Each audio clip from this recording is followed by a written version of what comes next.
Welcome to the Evolver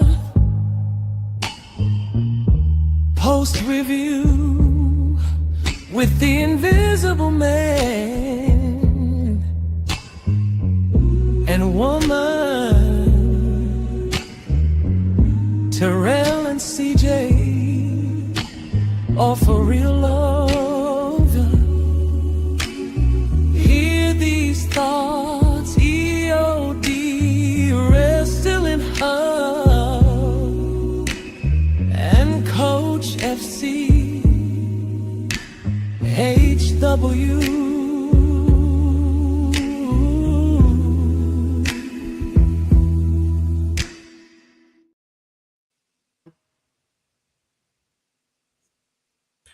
Ladies and gentlemen, boys and girls, children and monsters of ages, all space and age and time, welcome to the Evolve Post Review, episode 53. I'm joined today by a stellar cast. I'm going to try to be positive today, ladies and gentlemen.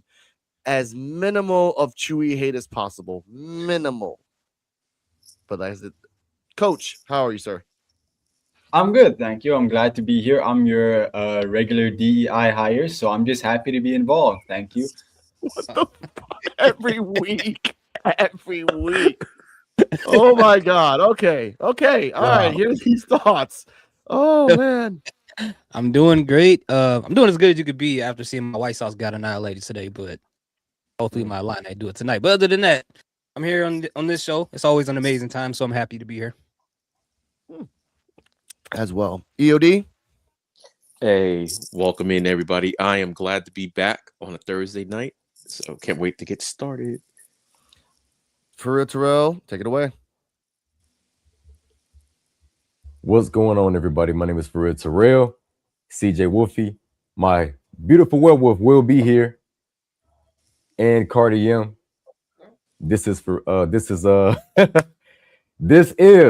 the post Evolve review, man. I'm stumbling over my words, man. Golly.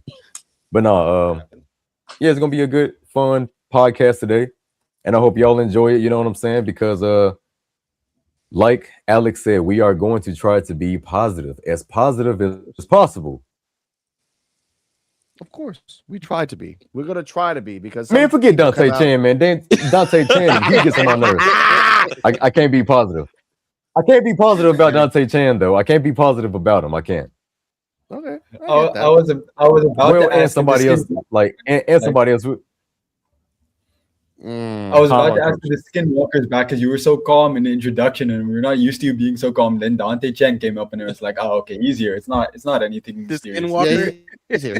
Yeah. Terrell's here. Yeah, I thought it was like a Skinwalker thing. Yes, like, no, I am Terrell, here, man. Terrell's here. No, he's just having a nice little zen moment. I mean, I have been told that I have I'm a shape shifter. I don't know how that's possible. But yeah, I looked at my phone one day and I was like, wow, I do look different in a lot of my photos.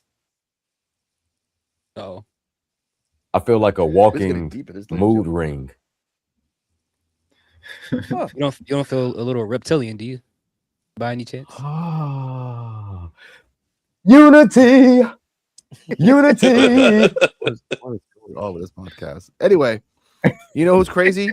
Tate Wilder, because he's in the middle of the ring being angry and just calling out Cam Hendricks and Harley Riggins. He explained, why did you attack me? It made no damn sense. You lost the match. It wasn't my freaking fault anyway. Harley Riggins, Cam Hendricks, and Cyrus, until he says his name officially comes out. Harley Riggins and Cam Hendricks says, hey yo, Cyrus. You know, Cyrus. He also says, hey, you took away food, took away money, took away things from his wife. You deserve to be in the place that you're comfortable with, Tate Wilder. That's the medical room. You're a loser. Like, it was always a back and forth. I do love that.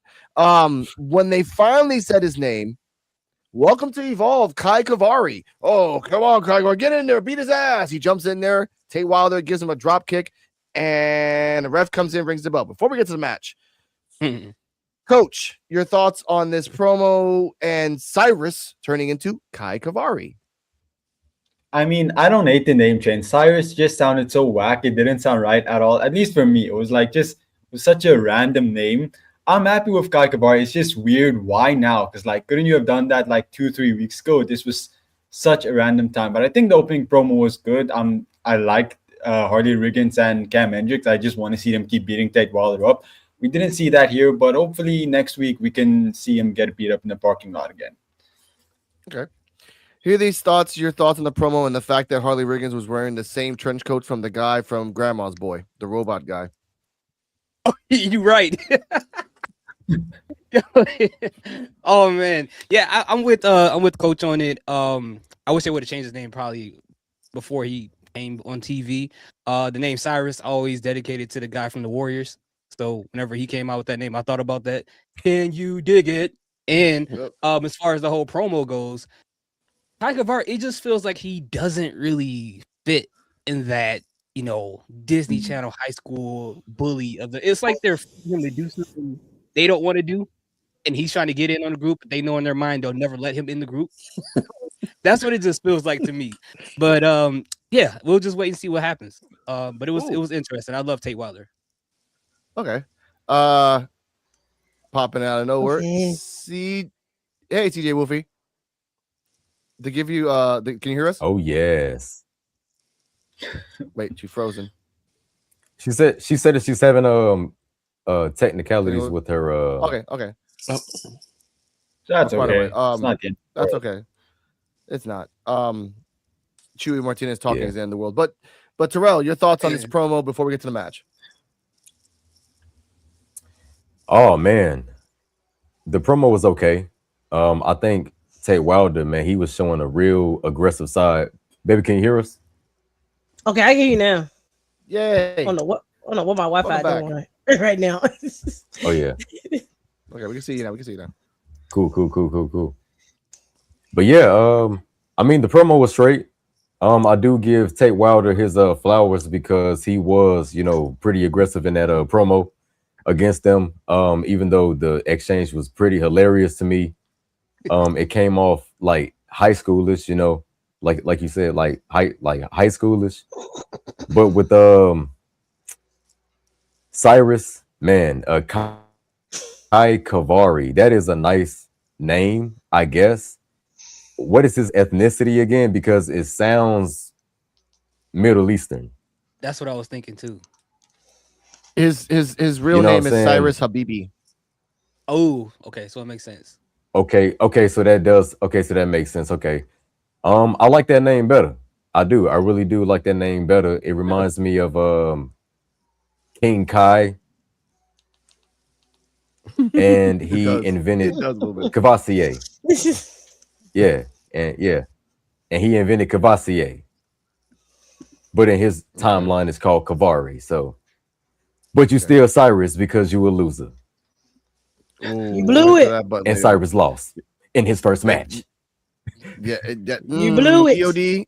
You know what? Before EOD, Okay. CJ Wolfie, your thought on the Tate Wilder promo and the introduction of Cyrus that got turned into Kai Kavari. Yeah, that was kind of crazy too. That he changed the name. I guess that's why he been out the weeks. They been out. I guess he was trying to get a name for himself to be named just Cyrus. But the Tate Wilder promo, I'm glad he came out to say something about this as long as being and getting a feud with them too as well. So it's something to get going on with them. And yeah, the new name, I like the new name though. It sounds like, but just check up Cyrus because we got a meme for you though. Yes. This is that's why I love Terrell. Well, he lost, so his name is Cyrus. Yes, but Kai Kavari is the winner. Until he wins, that's going to be his name. For right now, his name is Cyrus because he's a loser. He lost in his debut match with his tag team, the PC. He embarrassed them, and then he come back as a new name as if we forgot. We never forget. We gods. No, I'm playing. That would be a great gimmick for him. Just change his name every single week he loses. Just like, this week Kai Kavari lost. Next week I will say, yeah. That'd be hilarious. Habibi. Like, oh, cool, it's Habibi now. That would be amazing. That'd be hilarious. That's something. Did you notice he kept changing like Habibu? Thinking of changing, his face kept changing like during the promo.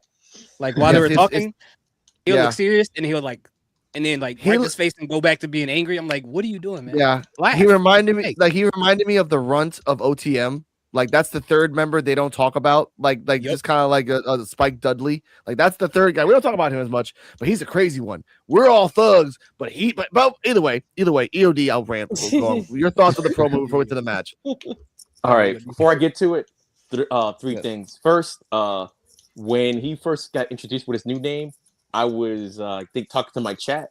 So when they were talking about the wife and stuff like that, I'm like, who are they talking about? Like I didn't. I was like, it makes sense now that they revealed his new name. And I was like, okay, he took some food out of somebody's family's mouth. Okay, I'm like, well, I don't know what Cyrus has to do with it.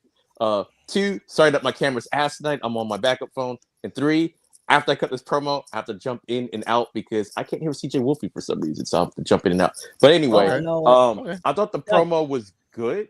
I did like the back and forth. Tate Wilder, every time I see him, he looks different to me. And because I was watching on my phone, I saw like more of a silhouette. I'm like, why does this man kind of remind me of AJ Styles a little bit back in TNA? It's like his haircut's a little bit different. He's wearing completely different clothes. And I think the cowboy thing is like, is it here? Is it not here? Like, maybe they're dropping that part of the gimmick. I don't know. Cam and Riggins they're hilarious together, and I agree 100% with these thoughts because I do think they're like the Disney bullies, and Cyrus doesn't fit in with that group yet. Maybe because we haven't heard him speak yet, but he just looks like he's trying to get part of the group, and they're just going to use him and then they're going to end up dropping him too at some point. That's what it feels like, and I remember saying a couple weeks ago that I thought I saw somewhere that Cyrus that was his government name, so. I guess we apologize if everyone thinks your real name sucks and everything, but it is what it is. I mean, y'all did not like that man's name at all. Like, hey, that's his government. But I'm like, but I do like his new name though. It does sound kind of cool and everything. It does sound like something out of Dragon Ball Z or something like that. I will say that. And I overall like the promo. But I will be back. I gotta jump back in. All right, be right back. All right. I have a question for you, Alex, because you're probably the only one that would notice. Is Cyrus or Kai Kavari on LFG? Like, I know a bunch of Evolve wrestlers are there, and you know the list, but I'm not sure if I remember if he's he on ain't it. there. Nope. Oh, so he's not even there. Okay. Nope. They don't even want his ass in LFG, which is a shame. Yeah. Let's just talk about the match. This match only lasted 3 minutes 28 seconds. Welcome back, EOD. And Mr. Wilder did a twisting suplex and a picture perfect moonsault for the win. And because Terrell requested this, and I feel bad for you, Cyrus, because you should have changed your name 3 weeks ago, but when you got your ass here. But sir, and in it the does words not of J. save Cole him because himself, that's his real name. I know, but in the words of J. Cole himself, Cyrus blew it is crazy. It's like an omen. It's like Cyrus blew it. Why do you have to? That is perfect. That is perfect. Oh, Cyrus blew it. No, Terrell predicted it. He will always be called Cyrus until he gets a win. Sorry, dude. That's how we roll in this podcast. But counterclockwise, EOD, your thoughts on the match? 3 minutes 28 seconds. Kai Kavari did a little bit of offense, but it wasn't as great as Wilder 2.3 apparently because he's different now. Yeah, I thought the match was good, especially for Tate Wilder. To me, Cyrus was just kind of just going through the motions. If he wasn't on Evolve, I would have thought he was enhancement talent, to be honest with you. He didn't do anything spectacular. He was just there in the match. He didn't do anything bad, but he was just there. That's all. Tate Wilder pretty much is like the Disney bully thing to say, oh, we knew he was gonna get beat up. We're just gonna throw him in there just to give him something to do. But it was just a average match from him, but like I said, we haven't seen a lot of Cyrus yet, so maybe he's got a spectacular moveset that we just haven't seen yet, and maybe he was just there to make Tate look better. So I don't know, but Tate he looked wild. The moonsault, I think I said it on the Evolve Effect. Remember when my man was doing the moonsault that he could never hit, even though it was on purpose? And now he's hitting the moonsault all the time now. But yeah, it was a long time before he was hitting that moonsault. Everybody would always move out the way, something like that. But yeah, I give this match. It was a B match. Like like I said, Cyrus wasn't bad. He just wasn't anything spectacular either. So Cyrus. CJ Wolfie? Yeah, yeah, he won that. Yeah, he was trying to show more of his potential on this match, like he should, because it's your first singles match at that. But yeah, he did all right. But tell you why, he's improving a lot more too. So I get a match of B also. It's a little decent match. Nice. Terrell? Yeah, the match was definitely a B. I would like to see more from Tate Wilder, of course. You know, I give Tate Wilder his props when it comes to in-ring ability. He's very entertaining. He's a daredevil. And on top of that, I feel like, and I'm going to keep saying it, I feel like he could bring back that hardcore division, man. I really think he could. Yes. Like, I don't know why. I just feel like he could. He could be like a handsome devil or something like that. You know what I'm saying? Where he has the hardcore belt and he is wreaking havoc on people. You know what I'm saying? Doing death matches and things like that. I think it'd be cool. But, you know, WWE likes to play it safe for some reason now. But enough about that. Cyrus. Cyrus, man, I feel like he could be a really good talent if he's able to showcase his skills a little bit more. For some reason, he reminds me of Walking Wild under a different gimmick, but do he have the moves like Walking Wild? We don't know, but I would definitely like to see if he could pull some of that stuff off, because I believe that Kai Kavari could. You know what I'm saying? But in this match, we got Cyrus, so we don't know what Kai Kavari can do. Yeah. Oh my God, I feel bad. My Jesus. It's the truth. I'm sorry, TJ Wolfie. It's the damn truth. Like we're giving you chances here, and you came out as Cyrus. We have been sitting on this for weeks, and if it wasn't for Terrell with the J. Cole thing, I would let this thing go passing. Yes. Not to mention. I don't know if y'all noticed this, but he was crying. Yes. Yes. After the match, they was holding him, and he was. Yeah. It feels bro, like you didn't. You was supposed to be pissed. You supposed to be. Yeah. Your wife and kids. Was, like, yeah.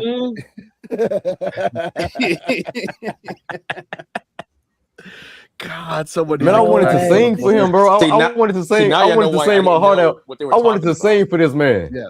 Yes. Someone sing. I wanted to sing my heart out for that man, bro. Like that, but you know, yeah, it's what it was. Wife, I felt so bad for Cyrus, man. I just wanted to be like, in the arms of the angel. I just felt so bad for him. Like, donate this man $50, man, just to get a hotel and a Philly cheesesteak or something, man. Come on. Please, man, in Florida. Hear these thoughts. Your thoughts on the match.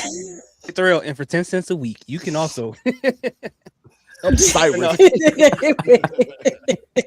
It's 5 for Cyrus. And for 10 cents a week, you can also oh my God. For 10 cents a week, you can also make sure that Cyrus don't blow it again, because he blew it in his match. And for 25 cents a week, you can also make sure that you can even upgrade Siri to be called Cyrus, and he would do the speaking voice for you. Oh no, we don't need that. Come hey, on, yo, Cyrus, give me directions. Hey, yo, Cyrus, where you at? Where you at? Give me directions. Oh my God. Hey, yo, Cyrus, what's the temperature outside, Cyrus? Hey, yo, Cyrus, what's the temperature outside? Huh? What's the temperature outside, young man? Why is you calling a robot a young man? What are you doing? Oh my God. More about Cyrus than the match itself. I thought the match was actually pretty good. I liked it. It made me like Tate Wilder a lot more. I never get tired of the twisted suplex. That moonsault looked really, really nice. The sad thing about Cyrus is like, bro, they don't care about you. And I think he was crying because he slid into the ring and got the drop kick to the face. And I think that was hurting the whole rest of the match. Yeah. And he couldn't cry during the match. So oh my God. He had to wait till it was over. But not only did he get drop kicked before the match, he gets pinned and then gets thrown out of the ring. He's laying at the feet of Cam and Riggs, and they're not even looking at him. He's on the ground. Just Disney bullies. They don't even care. He like looking at sympathy. He's like looking up at him. Yeah. Like, they Yeah. just did him like Jesse Jeff. But Yeah. yeah, I thought the match was actually pretty good. I liked it. I like it for Tate Wilder. I like where they're Jesse going with this story. Yeah. He did look like Jesse Jeff. It's true though. Like, Wait, you pulled off the ring? Yeah, I'm sorry, bro. Yeah. Oh, But yeah, that's all all. I'll right. give the Okay, match a B coach. though. That's it. Okay, thank you. Yeah, Oh my I'm gonna God. give it a B too. Basically, just a squash match. I really hope they just do a Jasmine Ninx with Cyrus as soon as Jax Presley comes back. Just be like, okay, our real friend is back. You can damn. like get the fuck off now. Oh my god, Oh my god. that's wild. Yo. Crazy. I gotta press the button now. Hold up, coach. You know I gotta Okay. press the damn button for that. That was cold blooded. Damn. Oh my God. Oh my God. Oh my God. Then we got Majin. Hey there. Yo. The Now Project. I'm sorry if I butchered that. Anyway, yeah, I'm gonna give the match a B plus. Basically, just a squash match for Tate Wilder, but I'm glad to see him back. It's been a while since we've actually had a full-on match with him, so it was good to have him back. And I agree with everybody. He's like really entertaining as a Daredevil style. I really like seeing him. And as for Cyrus, yeah, I mean, or Kai Kavari. Fuck, I need to stop saying that. Oh, sorry, I'm sorry. As for Kai Kavari, he's okay. I just need to see more of him finally. So I don't have much criticism on him because we have nothing for him yet. But yeah, B, yeah, just a B for it. Okay. Before we move on, clip of the match, and this is based on history of Tate Wilder and Cyrus, and the fact that whatever Cam Hendricks was saying, because again, it's just anyway, enjoy. On Kai's debut, okay? You heard him, you put him down, and you put us out. You're honestly terrible, awful, despicable, really. In front of the kids, in front of his parents, his wife, despicable. But we got Kai out here right now, and he's ready to tear your ass off, and he's coming hot. Go get him, baby. Go. Certainly made quite the impact in his debut. Yeah, I love that Cam Hendricks and Harley Riggins, they're so tough, but they send a new guy to go in there and catch these hands from Tate Wilder. Peter, this one might have a deeper level of a layer right here. Both of these guys competed in Pac-12 football. Tate Wilder competed in Arizona State. Kai Kavari, a running back at Oregon. So this one could go back a couple years. Wow. A great history of athleticism, not uncommon to see throughout Evolve as you see Tate Wilder. Wow. How's football? Nice little history lesson. I didn't know about that football. I don't watch football, so I'm like, oh, cool football lore. But the fact that Harley Riggins keeps doing the sexual innuendos over and over and over again, he really misses Jackson Presley. That is the perfect group together. In sexual innuendos that gets them in trouble, him and Jaxie are perfect. Him and Cam Hendricks, not so much. Either way. Now on to the next match. Well, they can also add in James Cutler too. Oh Lord! Oh my God! Yeah, I missed that Yeah, guy. is he? yeah, Final they Fantasy got Cutler add- hurt? yeah. Okay, 'cause I was wondering why I haven't seen him. Yeah. James Cutler, I don't know. I don't know if he got hurt or not, but No, all he three of got them his ass together, kicked. man, He they didn't do will be straight up. a They'll be problem straight for up HR. stooges. That's what they could be. HR. Yes. HR's worst Yes. nightmare. But like when they were in match, but like when they were in matches, they're like straight up daredevils. Like it's almost like they had tuned for it. It's like nothing could harm them. Yeah, that's true. I wish that WWE would push the button and make a HR group, kind of like the ones back in the day. But it's just Aaron Rourke, James Cutler, and then Harley Riggins. So it's the anti-HR. Like they just do things that like, hey, what the hell? Like, no, what HR? We do what the hell we want. Right to censor. But you know what would be dope? Right to You know what would be dope? Yeah. Like a right, like a right to censors or like a right to uncensor, a right to be uncensored, but have it Yeah. have John Cena as their manager. Oh, Have John Cena as their manager. That's gonna be gold because you know he's gonna make it funny as crap for no reason. Mhm. Now, You would have. you know who's funny for funny as crap for no reason? Mike Cunningham versus Lince Dorado. Mike Cunningham comes out. As I said this before we went online. For me, I'll say this because I this is the PWF show and everyone can say whatever they want to say here. Mike Cunningham did a line of cocaine in the back, and then he just started coming outside and do. I'm like, okay, what happened to you, sir?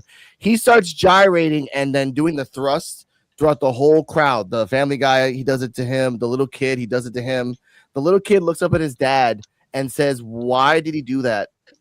The dad didn't say anything. He went up, went to the top rope. He jumped off, did the pants off, and then he still starts dancing. I'm like, oh my god, why hasn't anyone? The fact that EOD brings up the fact that Xena Sterling only has one dance move. Have you been hanging out with Xena Sterling too much, and now you think that that's the dance move? No. Anyway, Lince Dorado comes out. He's not from San Juan, Puerto Rico. But he's like, hailing from San Juan, Puerto Rico. Yeah, thanks. That's like if Coach is from a specific place where he is, hailing from the UK. Like, wait a minute, no, that's not fair. Wait a minute, no, I'm from here. I live my no. Either way, this match is based on speed versus power. Mike Cunningham did a Falcon Arrow from the second rope. Mike Cunningham did a jumping European uppercut to Lince Dorado to the top. Mike Cunningham did a corkscrew plancha to Lince Dorado to the outside. Lince Dorado did a jumping suicide dive, like kind of like a, I don't know how to explain it, but did it to him in the end. I love that. I don't know who did this. I think it was Jensen it was someone else. But in the end, Cunningham, after doing the Falcon Arrow, and after countering Lince Dorado's second rope jump into a facebuster, and after all that, Lince Dorado does the Rana roll up with the legs crossed for the 1, 2, 3 for the sneak win.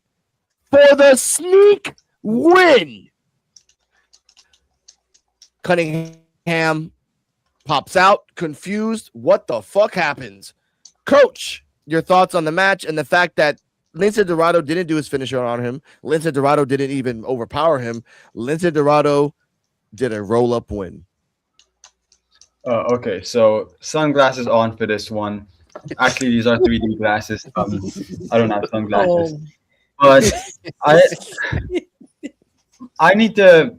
What I hated about this match is Mike Cunningham constantly trying to like hype up the crowd and just nobody reacted. And I loved when Lince Dorado did nothing. He just got the upper hand in the match, and the crowd was so into him. And then Mike Cunningham was like doing all of his shit, and nothing hyped the crowd. And I found that very funny.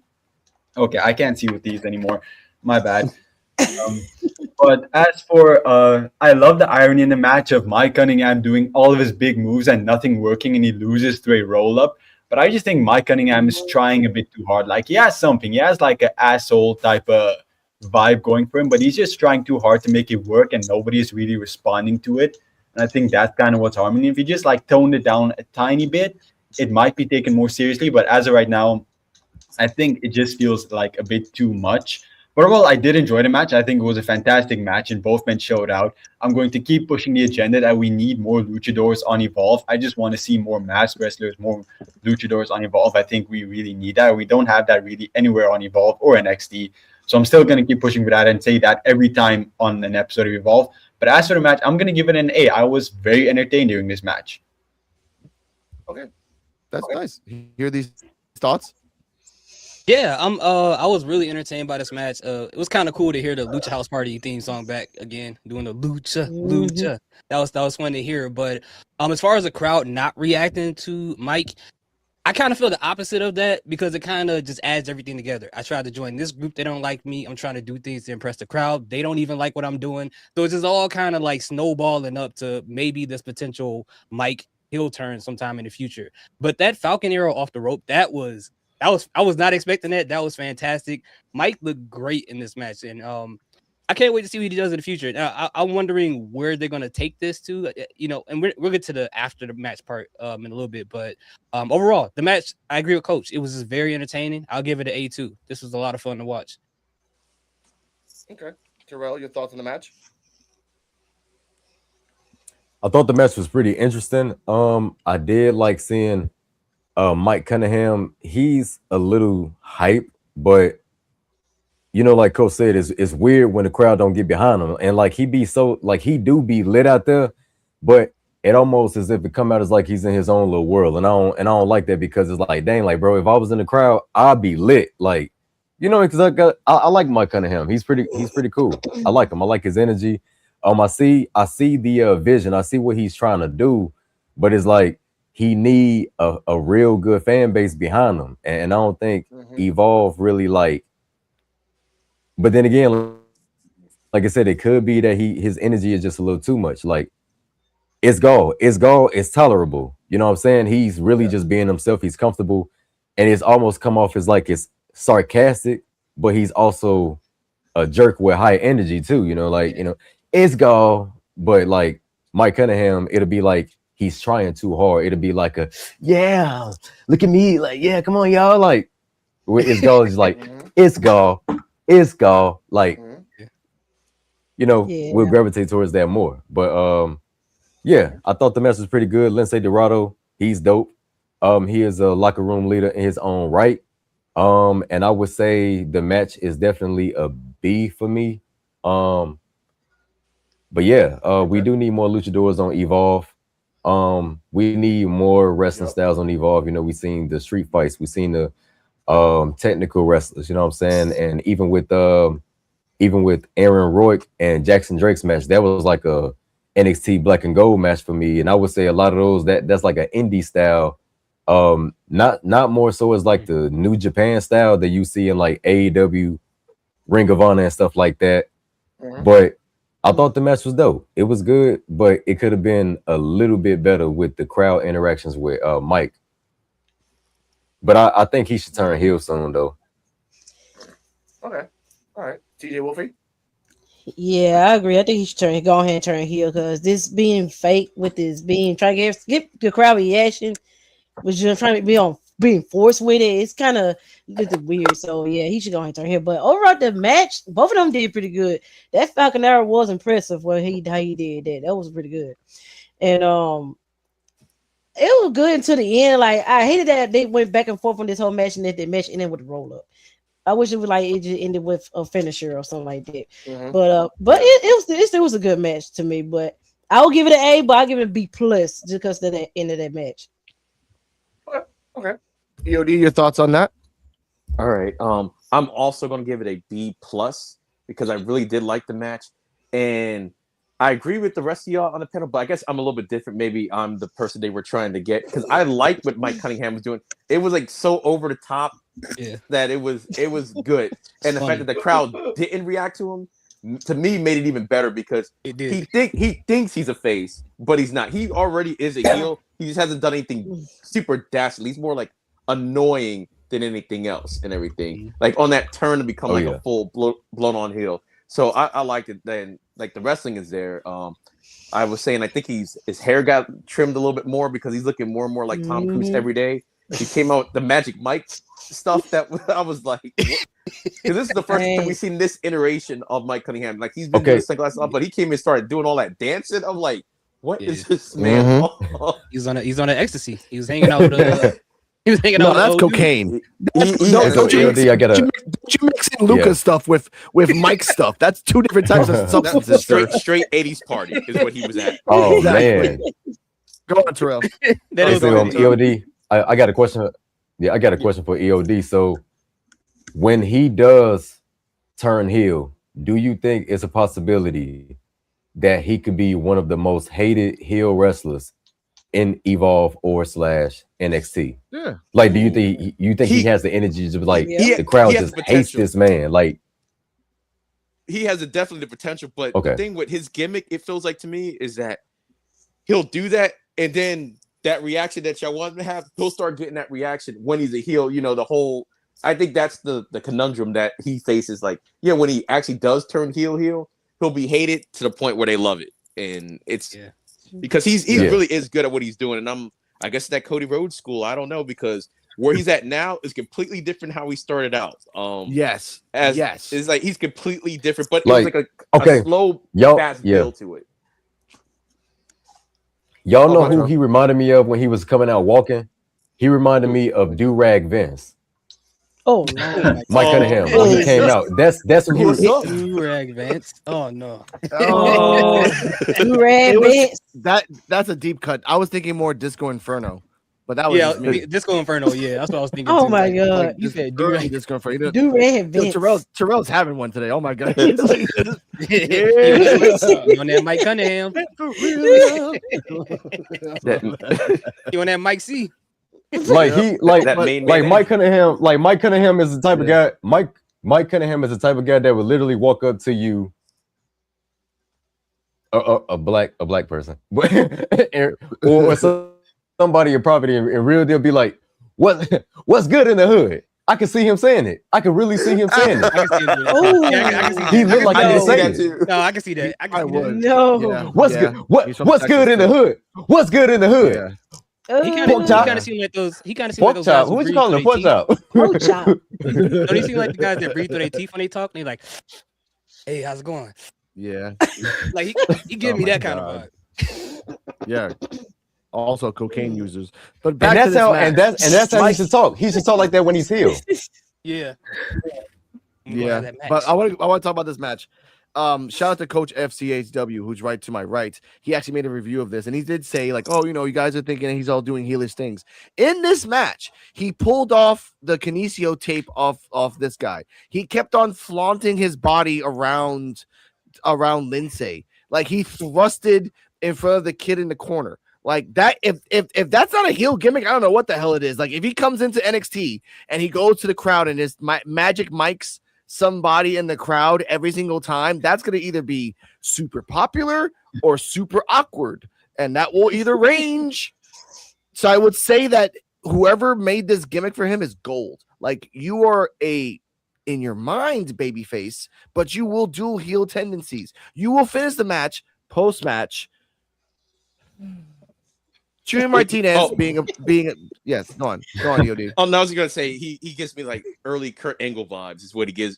That's what Mike Cunningham's giving me like right now, where he was like super baby face but heel at the same time. That's what Mike Cunningham's giving me right now. That kind of vibe. He's not really a traditional heel, but just so energetic. But you're a heel. So that's what he kind of reminds me of. Just the energy, not the wrestling. Yeah. No, of course. I'll have clips for this. I'll talk the clips after the match. Post-match, Junior Martinez, being a Puerto Rican, tells another Puerto Rican, "Hey, Boricua, pa que tú lo sepa." I'm not gonna get into it. He said it wrong, but that's just, again, I'm not gonna get into that. He has a shirt called Gold Driver, which I told EOD on the Evolve Effect. That's probably his side job, that he'll sit down in an open field, and when he sits down, he makes the indentation of a soccer goal. So he just makes money doing that. So good for him. Not my finest joke, but still, I'm happy about that. He tells Lince Dorado there was a great match. Lince Dorado's like, I'm lucha lit. Cunningham goes to the side and says, "Look, I almost beat him. I almost beat the cat. I almost took one of his lives, but I don't lose. I learn." So he shakes his hand and walks away.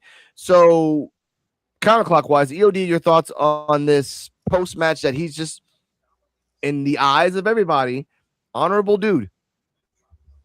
Mike Cunningham gave that man a backhanded comment. And that's what he did. It was cool, but it was a backhanded comment. Like, yeah, I'm a face, but I want to throw some shade at you too. But yeah, the way the match ended, though, like, I can kind of see it in Mike Cunningham's part, because you didn't lose to a finish. You just lost to like a basic move, kind of out of nowhere. So like Invisible Man said, yeah, Lindsay did steal the match, when really, just looking at it on paper, Lindsay should just won the match. So it was good that also Lindsay gave him his props, like put him over and all that good stuff. But Mike Cunningham, that was a backhand comment. So I caught it. You weren't slick with it. So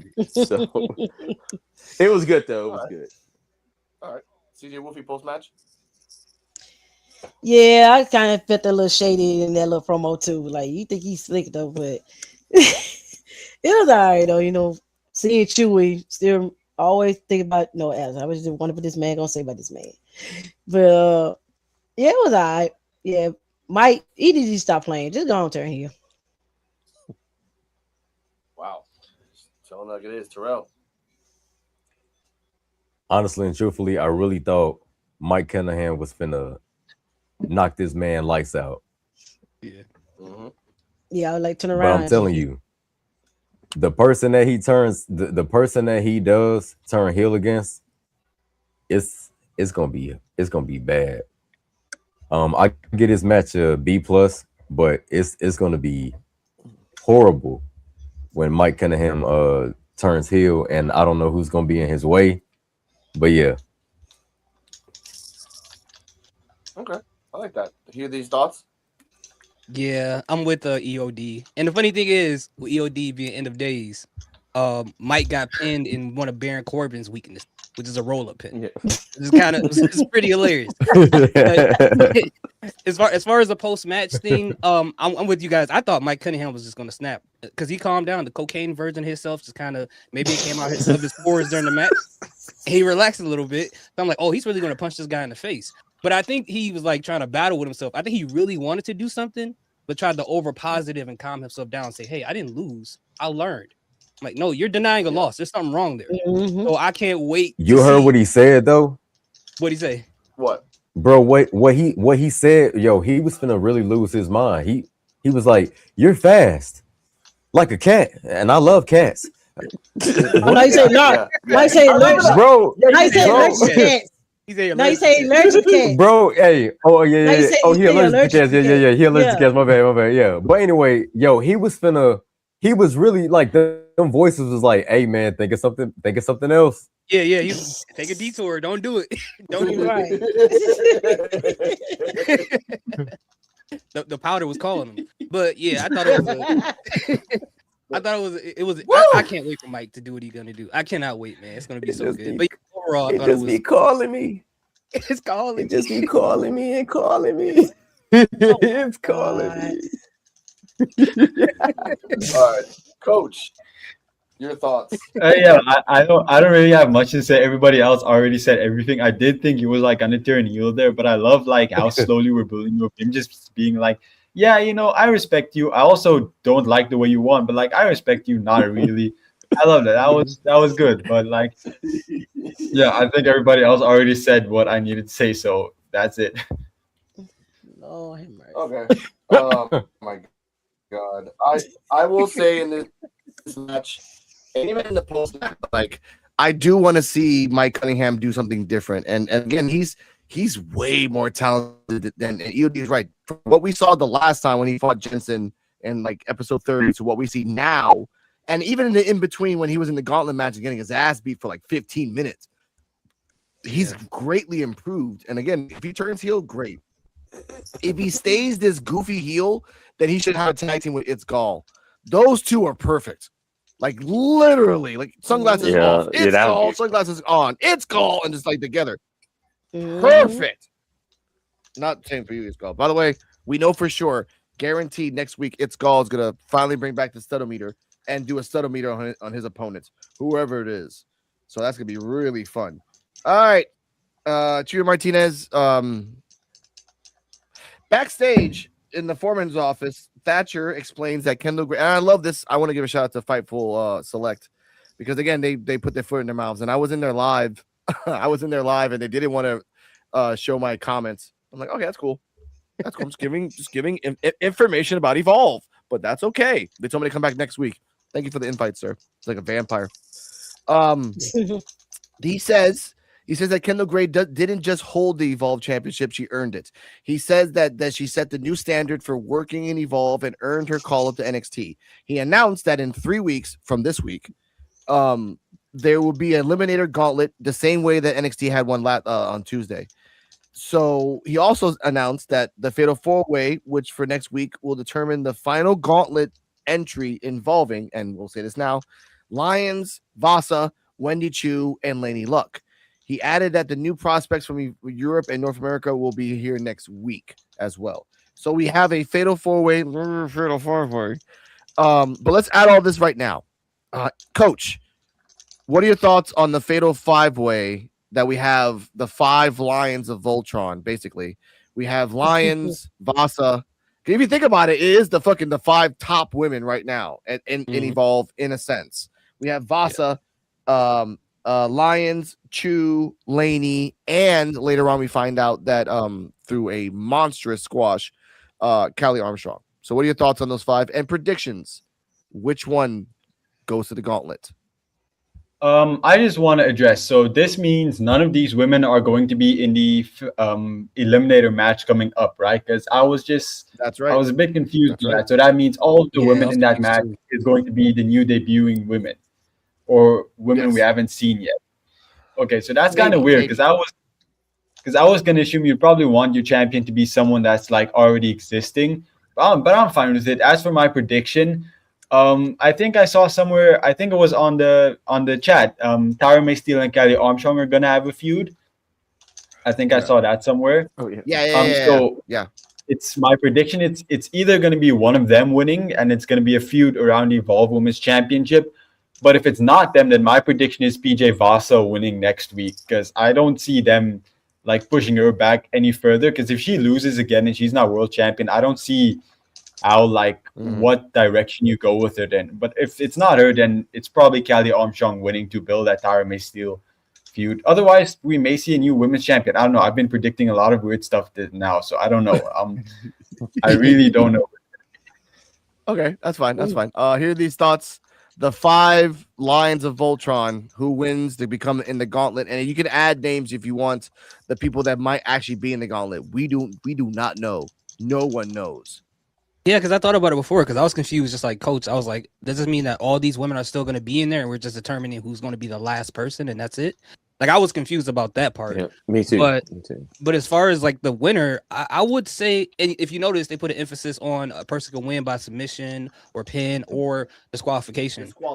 Yes. Disqualification. So I think they're going to use that in some way, form, or fashion. So if PJ Vasa is going to win, and this may be a cop out, it makes you wonder if somehow, some way, I don't know, Kylie Armstrong to do something to get herself disqualified, or somehow, I don't know, Tyra May Steele. I don't know how. I haven't even thought about it. And maybe that'll spin off into their own feud without the title. And then PJ will have the title, and then maybe finally have that match with Wendy Chu. Or I don't know. But I'm gonna pick PJ Vasa overall. I haven't even thoroughly thought about what could possibly happen next with this match. Okay. We'll say that at the end. You have some time to think about it. Terrell, the five way. Who wins to become the last person in the gauntlet? I would love for it to be either PJ Vasa or Tyra May Steele. Yeah.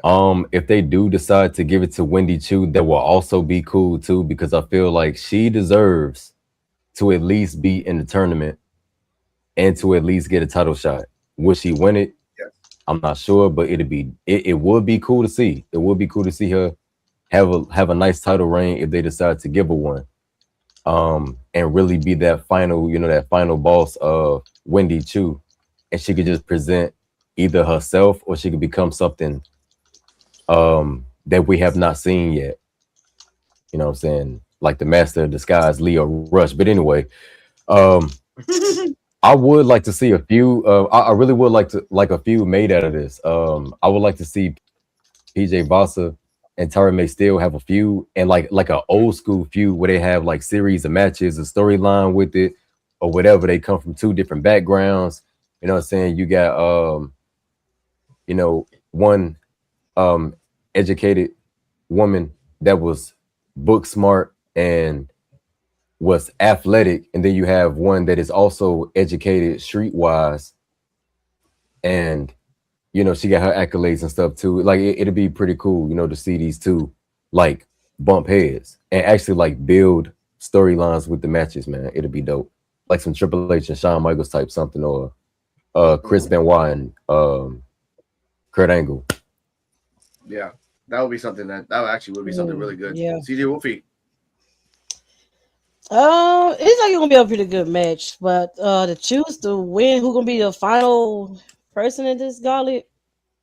I think we need to choose. She be getting a chance at that, but I think she probably should go for the final part of the gauntlet and win, because I would like to see her being the champion right now. So yeah, I'll go for Wendy Chu. Okay. EOD, your thoughts on this? And we talked about this in the Evolve effect, but who you think out of the 5, who's going to the gauntlet? Yeah, I had some time to think about it, but Coach Ahirdi's thought says, at first I was confused too. I'm like, okay, is this just a match to determine who's the final person? And all 5 people were already in the gauntlet, we just didn't know the order, or was this just to get into the gauntlet, but you get in as the final person? There'll be 4 other people. So based off of that, I have 2 thoughts about it. If it's if all these ladies are going to be somehow in the gauntlet, I kind of hope that Wendy Chu actually wins the whole thing, because she's been there the longest. Yeah. Callie's already had it, and she does deserve to be champion at least one time after all the work she's done. And she's been so close. She's had a couple championship matches, so it'll be kind of cool. But who I want to see her pin, if that's the case, I want to see her pin Luck. Because even at a loss, by you being one of the final people in the match, that ups your stock because she won her last match, but that's the only match she's won. So I think that will actually help her out being like, oh, well, I was this close to being Evolve champion or whatever the case might be. Now, if it's a free for all, like this is just to get the one person into the match and you got 4 other people, I kind of hope Tyra May Still's in there in the gauntlet somehow. And somehow, some way, even though I know it's been reported about Kylie Armstrong, I still want to see the PJ Vasa Tyra May Still feud. That's what I kind of want to see. But it's good that Kylie Armstrong, we have officially know that she's in Evolve, because before we're like, okay, Kendall and Callie, they're NXT and Evolve, but they kind of made it pretty clear that Callie is still in Evolve. We'll talk about that a little bit later, my thoughts on that whole thing. But yeah, that's kind of who I kind of want to see is Wendy Chu, if it's just like overall win it, and then we can break a whole bunch of different storylines of that. But I think that's what I ultimately want to see win. So okay. I want to say before we move on, I have to choose someone who I really want to see win the championship. I'm gonna say Nikita Lyons because I think she's improved a lot, and I think it would be very entertaining. And Loki, I just want to see her and Ariana Grace be double champions. I think that could be very entertaining and a massive ego boost for both of them. I think that would be like. I was gonna say Nikita. Oh yeah, that's. But the fact that Wendy just been there so long and been so close, like you're gonna have even a transitional championship. Like she could be transitional, but just have because you kind of been a pillar of the program. That's all. But I was thinking Nikita Lyons because I think it'll come a little left field and the double champ thing. That would be kind of cool. That'll be gold. Plus, and also this is okay. You go. No, go on, Coach. I want to say this isn't Evolve related, but I also want to see Nikita Lyons be part of Birthright. If Stax can be part of Birthright, then Nikita Lyons can be part of Birthright too. I don't think. Yeah. I think she's more entertaining and more attached to Ariana Grace than Stax is. I just want to see that more. Hey, she got to get engaged in. There's plenty to choose from, like her and Uriah. Open relationship. Oh yeah. She can also. Hey, say I'm not even gonna lie. Yeah. I'm not even gonna lie. If Uriah did get with Nikita Lyons and like say they tied a knot, have the whole 9, I'm not gonna lie, they would make some very beautiful babies. Yeah, but I think they would. Okay, now Uriah Connors. No, hold on a second. I have to say this real quick. Uriah Connors and Nikita Lyons reminds me of that guy from Road Trip, the one that he meets that girl and then he go to the college dorm room and then her body and his skinny ass. Yeah, you remember? Yeah, you remember Road Trip? Yeah. Like that's where I'm like, boy, you a lucky man. He comes out like, "What's up, player?" Like that's the one he will say, "What's up, my dog?" That's the one I imagine he will say a lot more faster than Mike Cunningham. I will say that. Oh my god. I want to see. Okay, you go first, EOD. You go first. I was just gonna say real quick. Technically, she could get in because of Ariana Grace because they're so close and have one of those poly things going on. So technically, she can get in that way in the Birthright through Ariana. Yeah. You guys are saying Uriah Connors, but I just want to see the pure ego of a child between Nikita Lyons and Lexis King. Like what ego and audacity that child would have. Oh no, boy! If that boy came out as a guy, he would have long hair and a beard by the time he was 5. Jesus, spray painted on, obviously. But okay, I want to see my thoughts about this. Okay, the Fatal 5-Way. Some weird reason, I feel that Callie's gonna win. She has the hunger to get to the gauntlet and then get to. I mean, to win the 5-Way to get to the gauntlet.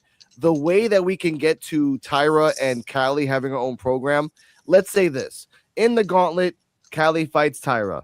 In the same gauntlet, Tyra pins Callie. Callie loses. Callie turns into Karen Armstrong, which we kind of saw today later on. We'll talk about Karen Armstrong later. Then she gets mad. She fights Tyra. They go to the back. Tyra gets disqualified by countouts. That still counts. So therefore, there's Tyra and Callie have her own little program for the future. The winner of the championship, the winner of the Evolve Championship, if it's not Callie and if it's not Tyra, and if all those other 4 people are not going to be in the damn thing, I swear to God, if you put that shit on fucking Carmen Petrovic, I'm going to be on hiatus for a month. But if it's not Carmen, then it has to be Wendy Chu. It has to be Wendy freaking Chu. She's been here for legitimately a year. Yeah. A year. Her best matches were the ones that was like, okay, her best match, her with Kendall for the title, her against Kylie Ray with the Legos, her against freaking Carly Bright. Like Carly Bright fighting a zombie. That was a great match. I actually have gone back, ladies and gentlemen, and listened to our podcast. We see a lot I like of the one crazy with the shit. reflection of perfection too. That was again, and you know what's sad? Chantal's gonna be in this match because she was probably in the tapings before she got her ankle busted. So Chantal's gonna be man. So we can say that it's gonna be Chantal, it's gonna be Tyra, it's gonna be probably Zena Sterling, but I don't know why the fuck she's in that damn match. And it has to be someone from the ID program. It has to be somebody from there. Nikki Blackheart or that weird gypsy woman that your Karana or your whatever her name is. Like she has like 80s hair. She has the same hair from Stranger Things. Oh, okay. Yeah, I know you're talking about. Yeah. Yeah, I know See, you're talking about. everyone remembers her by her hair. That's all. Honestly, just have Zena Sterling win by pure luck. Just have her be ditzy and just win the championship through pure luck and like, give it that Johnny Gargano. No. Yeah, that'd be nuts. No, that'd be nuts. No. That would be. I try to defend nuts. Evolve so much. That would make If they my do standings go down by 3 points if Zena wins. Jesus. If they do who's that, the champion? Zena Sterling. Oh, they did do that. But let's get to the nitty gritty, ladies and gentlemen. that'd be crazy. After all this is happening, we get to the fastest match, almost the fastest match in Evolve history, the second actually. Mason Holiday versus Callie Armstrong. Mason Holiday comes out with Layla Diggs dancing, everything else. Peter Rosenberg does say that the finger thing that she does in the dance was he was inspired of that. He does bring up the fact that he is, like Lince Dorado, a 24/7 champion. I forgot to say that before. And the fact that he restrains himself from going back into the ring because he's a two-time champion. Blake Howard says, two-time champion. When the hell have you been in the ring? I was. Oh, you mean the 24/7 champion? Oh, bless your heart. Okay, yeah, sure. It's okay. It's okay, Peter. It's okay, Peter. This match lasted 1 minute and 12 seconds. Mason did no offense. Callie Armstrong did the Callie connection for the 1, 2, 3. Layla looked at her like, man. Actually, Layla looked at her like, Cyrus blew it is crazy. It's like an omen. It's like Cyrus blew it.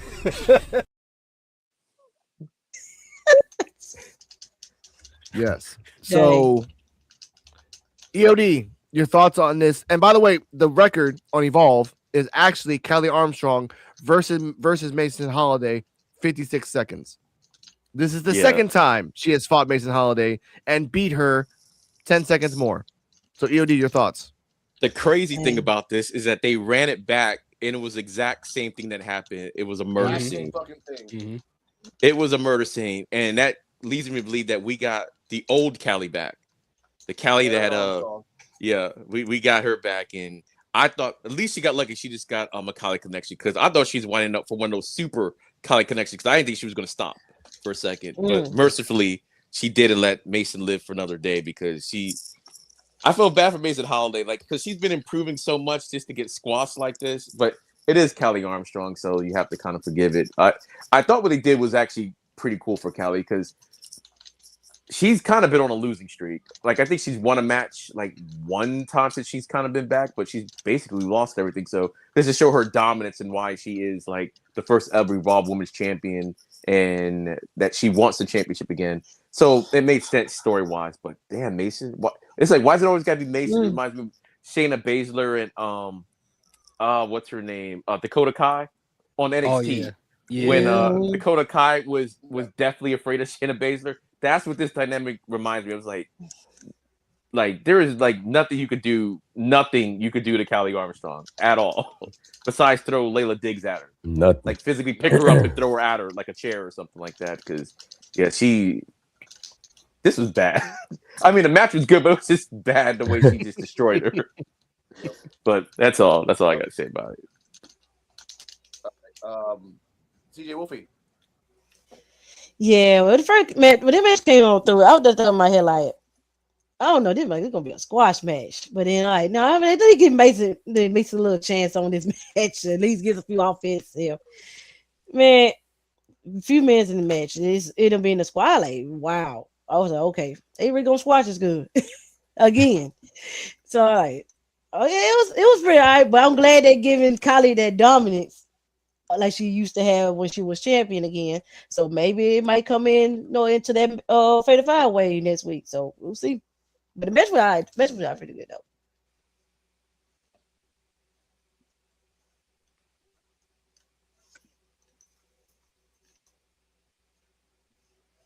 I think he's frozen. He Want me to go next? Oh, yeah. I was like, I know he did not fall asleep. Yeah.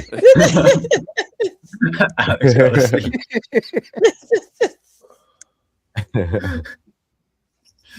But no, I thought the match was cool. It really wasn't a match. But Kelly, she showed some aggression. She really did show that she could pin some anger against her, you know what I'm saying? If that's the way to put it. That was nothing but anger management for her. She was able to just, take it out on Mason Holiday. It was sad. It was sad. All right. We hear you Any again. Thoughts? He's back. We hear you. The crazy thing about it is when I was watching it, Kylie Armstrong was coming out. I went to go reheat some pizza that I had from the night before. As soon as I popped the microwave door open, all I hear is "How strong? Too strong." And I'm looking like, what I thought it rewinded for a minute, and the match was already over. And like, I was like, whoa, that was crazy. But again, like EOD said, it was a massacre like before. What I would like to see real quick, and maybe that's not a possibility, is maybe Tyra May still has another match next week. She squashes somebody and maybe kind of build up how strong these individuals are before they get into that gauntlet. If both are involved in that, I think that would be interesting to see that happen. Kind of like to give us like an Evolve-esque feeling of Obafemi and Brock Lesnar type situation. Two of the most dominant forces finally crossing paths and then building up into a feud. But yeah, there's not much to say about that match. I feel bad for Mason. I really do. Your recap was longer than the match. It definitely was. Yes, it was. We even said it on the Evolve effect. Like the recap of the Evolve effect was shorter than like. He's gone. Okay. I guess I'll I'll go then. Yeah, go ahead, Coach.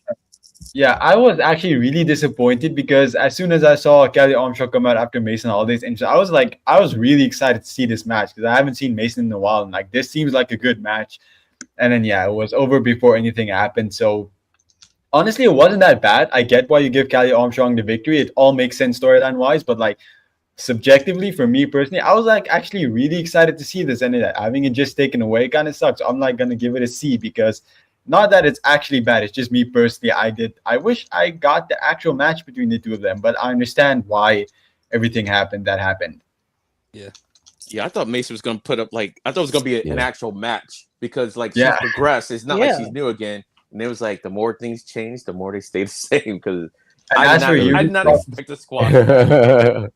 And for Yudi's thoughts idea, I love his idea, but please just don't let it be Mason that gets squashed by Tyra May Steele. Like if you're gonna squash someone, just don't have it be her again. No, maybe it'd be Layla next. No, God, no. Layla's record is like either 25% winning or not. Mason always loses, and it's sad. I feel bad for Mason, but she needs to. Oh, it must be me. I gotta jump out there because I can't hear him. Okay, sorry about that. But Mason needs to I was thinking someone left a comment. I think it was LFG fan account on Instagram.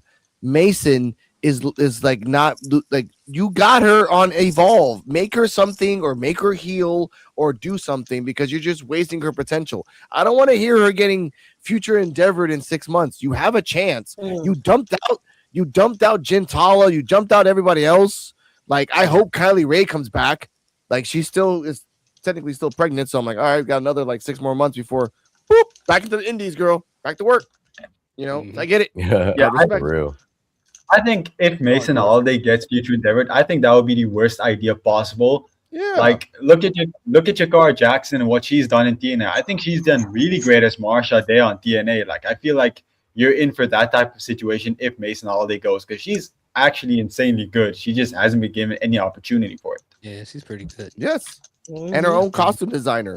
That could be money in the future. Like, hey, we have a costume designer that does her own stuff. Oh, that even works perfectly. Hire her. But either way, speaking of something that I don't want to talk about. Oh man. We get images of a mansion. We get images of butlers and tennis courts and of the such. And we get Braxton Cole in a all black backdrop. He talks about that he doesn't want to live like the people that he doesn't like to hang around with. People that take Coach to Cabo, people that have last year's truffle oil, people that what was the other thing he said? He said truffle oil, he said Cabo, he Truffle oil said last year, yeah, he said too much butter on his lobster. And if you get too close to him, he was gonna call his daddy's lawyer. And that's Braxton Cole. Oh, and raindrops on the cold morning on his Lamborghini or something like that. It was something. Now, ladies and gentlemen, it is weird. Oh yeah, oh god, I'm getting just shivers of hate. Now, ladies and gentlemen, we as a society in the PWF decided that 3 out of the 4 people of the unwanted list, if you say 3 of the 4 people, then you get mentioned. Now, someone else is going to pop out, right? Now, I feel that I can wait until that we talk about that match, but I don't want to wait. So, ladies and gentlemen, welcome to the new version of the unwanted list, and then we'll talk about our thoughts on this rich prick son of a bitch that doesn't like to fucking have too much butter on lobster. It is a privilege, sir, to have that much butter on lobster. Anyway, let's go. You're gonna hear some laughs in the background. Hui Martinez Dantesjen, Brooks Jensenen en Braxton Cole. Hui Martinez Dantesjen, Brooks Jensenen en Braxton Cole.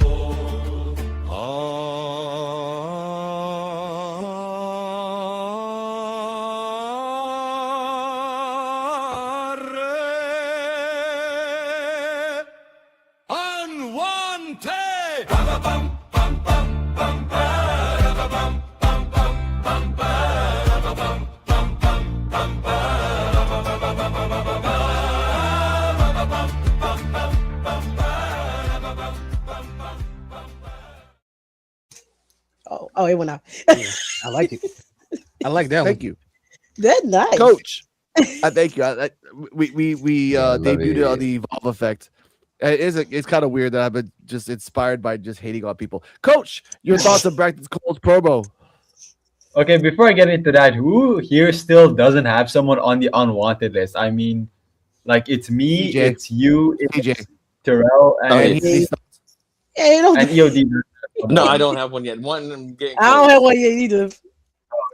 You guys, Wait, so Cardi don't either? Cardi don't have one either? Yeah, she don't like Braxton. Braxton Cole. Yeah. Oh, okay. Yeah. All right. But anyway, okay, I'm gonna say that I don't hate this Braxton Cole thing as much as I did last week. Like I'm slowly starting to buy into it. I think there's potential there. I could see it working. I still need to see it like actually in front of a crowd because that's always where a gimmick goes to live or die in front of a crowd. So I still need to see it there. But I'm slowly starting to buy into it. I think there is like we could do something with it. Just don't make it like that Eva Marie type of thing where he just refuses to be in match and just finds excuses every week. That would be ass. But like I could see some good stuff from this. I forgot about that. all red everything. Yeah, all red everything. Oh, wardrobe malfunction. Sorry, guys. See you next week. Son of a bitch. Come on. Oh man. All right. Here are these thoughts. Your thoughts on the promo and future idea. When he comes to the ring, he has butlers. So when people try to touch him, they shoo them away. Like, hey, don't touch him, sir. Don't touch him. Like stuff like that. Good idea. I like that. Yeah, I'm with Coach. I don't hate it that bad, but when he was doing the whole promo thing or whatever, I was like, what a perfect time to have this type of character in this time of the economy and everything happening now for someone to complain about butter on their lobster when people can't afford gas. When gas is like 5 pieces of, I don't know, vibranium per gallon nowadays. For him to complain about butter and being in Coach and all that stuff. This is like a perfect collision course for his character. And I can't wait to see how he is, like Coach said, when it's out and he's out like in the ring and you know, having it. It's one of those things where it's like, I get it. I don't have a problem with these, these teases, but let's get into action. Let's see how it's gonna work. You only get teased so much. So I hope to see him out doing something next week to give a better judgment as to what I see. But I thought it was pretty cool. Okay. Terrell? Yeah, I thought the presentation was pretty cool. I really did enjoy it. It was entertaining for real. And like y'all are right. This is the perfect character that we need right now that is relatable to society that we are in today. You know what I'm saying? He could be one of the snobbiest people, you know what I'm saying, where he is privileged. He can tell you everything that he can do, and he can just leave out and go do it. You know what I'm saying? While you sitting in front of 7-Eleven wondering when your next meal is going to be. True. True. This man could literally walk into 7-Eleven just buy whatever he want. He should kick people out of the VIP lounge. He should like set it up and say like, y'all can't come to the VIP lounge. This is only for me. That'll be great. I would interrupt. Like, they should have. He would do that. Yeah, they should have the manager of the My Elegance brand be his butler, like the guy that's managing the My Elegance brand. What's his name? Their personal concierge or what? He should be Braxton Cole's manager. I don't even know his name. I know him as the personal concierge. Yeah, he reminds me of Ronaldo a little bit. Oh man, he does.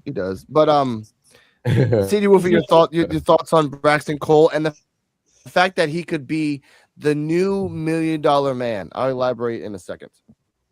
Yeah, that would be interesting to see next generation of that gimmick. But it's the gimmick. I mean, the promo is really entertaining too. And I'm just like Coach said, I'm kind of looking forward to seeing it out in the ring and how he does it out there with the crowd. So I would just looking forward to seeing that, to see how he does with that out there. So yeah, I give it a chance. I'm curious. Okay, Coach. Oh, I already went. Sorry, not Coach, I think UD. Okay. Well, I said on the Vol effect, like I like the whole mansion thing, but then they zoomed in on the black room that looked like it was cheesy, and I'm just thinking they could have put a green screen behind them or something. But I don't hate Braxton Cole. I think like Hearty's thought said, this was the perfect place at the perfect time for this particular character. The privilege is all there, and I actually think it's gonna be entertaining. But the one knock that I have to give him, I still can't forgive. Well, not forgive. I can't forget Jada Parker taking that man out on that barricade on NXT. The way she took that man out on that barricade. You gonna make him turn to Batman, bro? Yeah. But the gimmick though, I like. I think it has potential and everything. But the next time, like when you show a mansion and everything, if you're gonna show a dark room, show an actual dark room, not whatever that was. You can tell it was like a black curtain or whatever. Wants to make it like super dark. That's all it was. The aesthetic doesn't match. That's all. Like put them on green screen or just have them go outside. It's Florida. You got palm trees. You can look like you're someplace and you can just be in an apartment complex and no one will ever know. Just have them stand in front of a palm tree with some sunglasses on, a drink of some sort, and that'll be good. But I think it has legs. I think it has legs. And the WWE is good about this, always having a character like that for the times and everything. So I do like that. I think he's the perfect person for the times. Okay.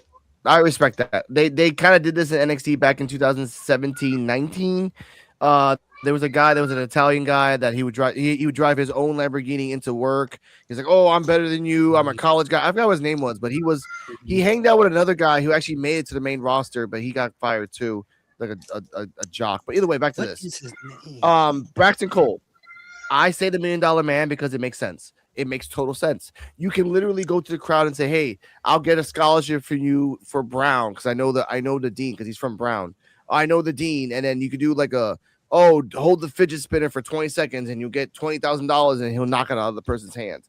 You can literally do the same thing $1 million man did, but in a more updated sense, and that will get you real heel heat. If you can get someone to sign off their kid and replicate the basketball incident $1 million man did, you would make X-Pac heat.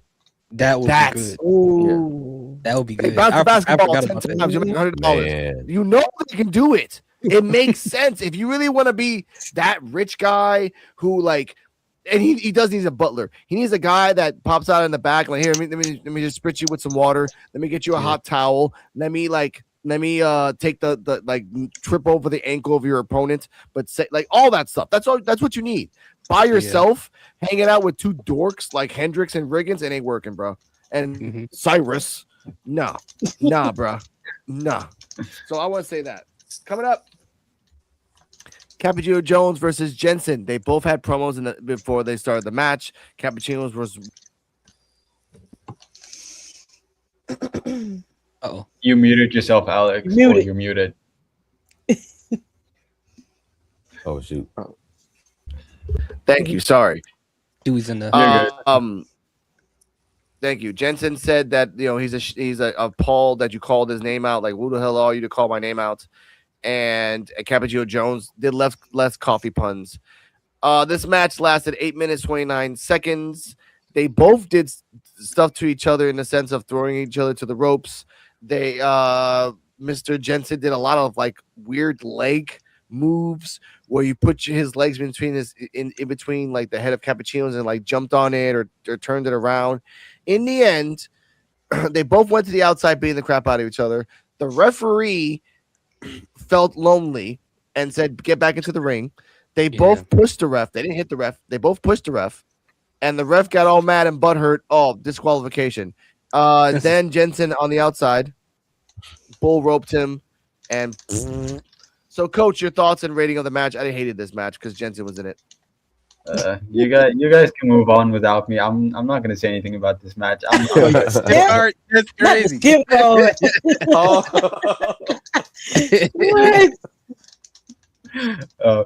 But yeah, to actually give this match an opinion, it was good. The match wasn't bad. I'm just not interested in this all that much. I think both men put in a great performance. I think they all did well. The ending was fine, I guess, but overall, I'm just not really interested in what's happening with this whole feud. So, like, I'm gonna give it a B because the match was fine. Again, just not my thing.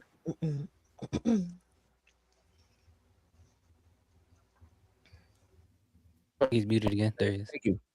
Yeah. Here are your thoughts on the match and the fact that give you a question here. Yes, will Jensen win this bull rope match because he lost the first one with Wilder? I'd say no. I would say no. He's not going to win it. I know it'd make more sense for him to win it, but for some reason I feel like Cappuccino's still going to win that match for whatever reason. But I did notice that when Cappuccino Jones came out, he had the white coffee cup, and the rest of the crowd had the black ones. So I don't know if that means anything at all, or they ran out of the black ones. But who knows? But I'm with Coach. I don't care. The match was actually pretty good for both men, but overall, I mean, anytime Brooks Jensen's involved, I lose a lot of interest. I don't hate the guy. They just don't present him in a way that gains any interest for me for whatever reason. And hopefully they'll find a way to do that. But right now, to be honest, is nothing he could do, honestly, right now to make me get invested in any feud he's a part of. Yeah, it's kind of ridiculously ridiculous. But Terrell, your turn, then CJ. I'll give this match a B-. It was okay, but the only thing I gotta say about Brooks Jensen is that I feel like he should shorten it back up to when he used to say bam, bam, bama. Like instead of adding so many bams, just say bam, bam, bama. You know what I'm saying? Like you Stone Cold. Just you like, and that's, you know what I'm saying, and that's not the bottom line, but you know, it could be something that leads up to it, you know, and that's why you will always remember me as the bad man from Alabama, bam, Bama. Yeah, just the 3. Yeah. He It's like the pumps. That's all you need. 4, 2. You just need penalty. You just need a catchphrase that's gonna lead up to the punchline, man. You need a catchphrase that's gonna lead up to the punchline. Study Stone Cold promos and vignettes. Also, Cappuccino Jones, I feel like he was in a nightmare. Last week he wore a black shirt and he had the black coffee cup, and then this time he comes out during his entrance, he has a regular coffee cup, white coffee cup, and everybody else had black coffee cups. And when he's finna toast one fan, he looked like he was about to hesitate. Don't know if he was delusional or something, or if he was imagining something. But I feel like it could be something there. You know what I'm saying? I just feel like, dang, he just walked out, and everybody had black coffee cups, and he's just looking like, what is going on right now? Yeah. Like maybe it's it's a sign. It's the venom calling him. Like it's calling him, man. It's calling him. It's calling him too. Like he was in the old project walls. Like in a sitting on the couch like this. Oh Lord. See there. He just sitting over there. wait. Lord have mercy. Yeah, the match was fine. It wasn't nothing here and there, even though he ain't with no contest. But I give it I be mine also. But yeah, they already showing that they're gonna have another match actually with the cowbell. Yeah, with that there and seems like Brooks might end up winning that one. Think so? Yeah, it could be. I think so because Cappuccino already won the first one. They got no contest with the second one. With this match here, that's his match. So I think he might end up winning that match. So I think it's because I just wanted to end so bad. Like that's why I wanted to end so bad. It's kind of crazy that Cappuccino Jones had cow print on his pants and got hit in the head with a cowbell. I thought that was pretty funny. That is kind of pretty ironic. Crazy. All right. Oh my God, EOD. Your thoughts? I actually thought the match was pretty good. I was not expecting the ending that we got. But it is good if you're going to try to build up Jensen as a legitimate threat. He can't lose all the time because that's all he seems to be doing lately. Is just losing. I think you could. I mean, he literally could, but if you want to build him up, he can't. He has to win some of them. Or even this.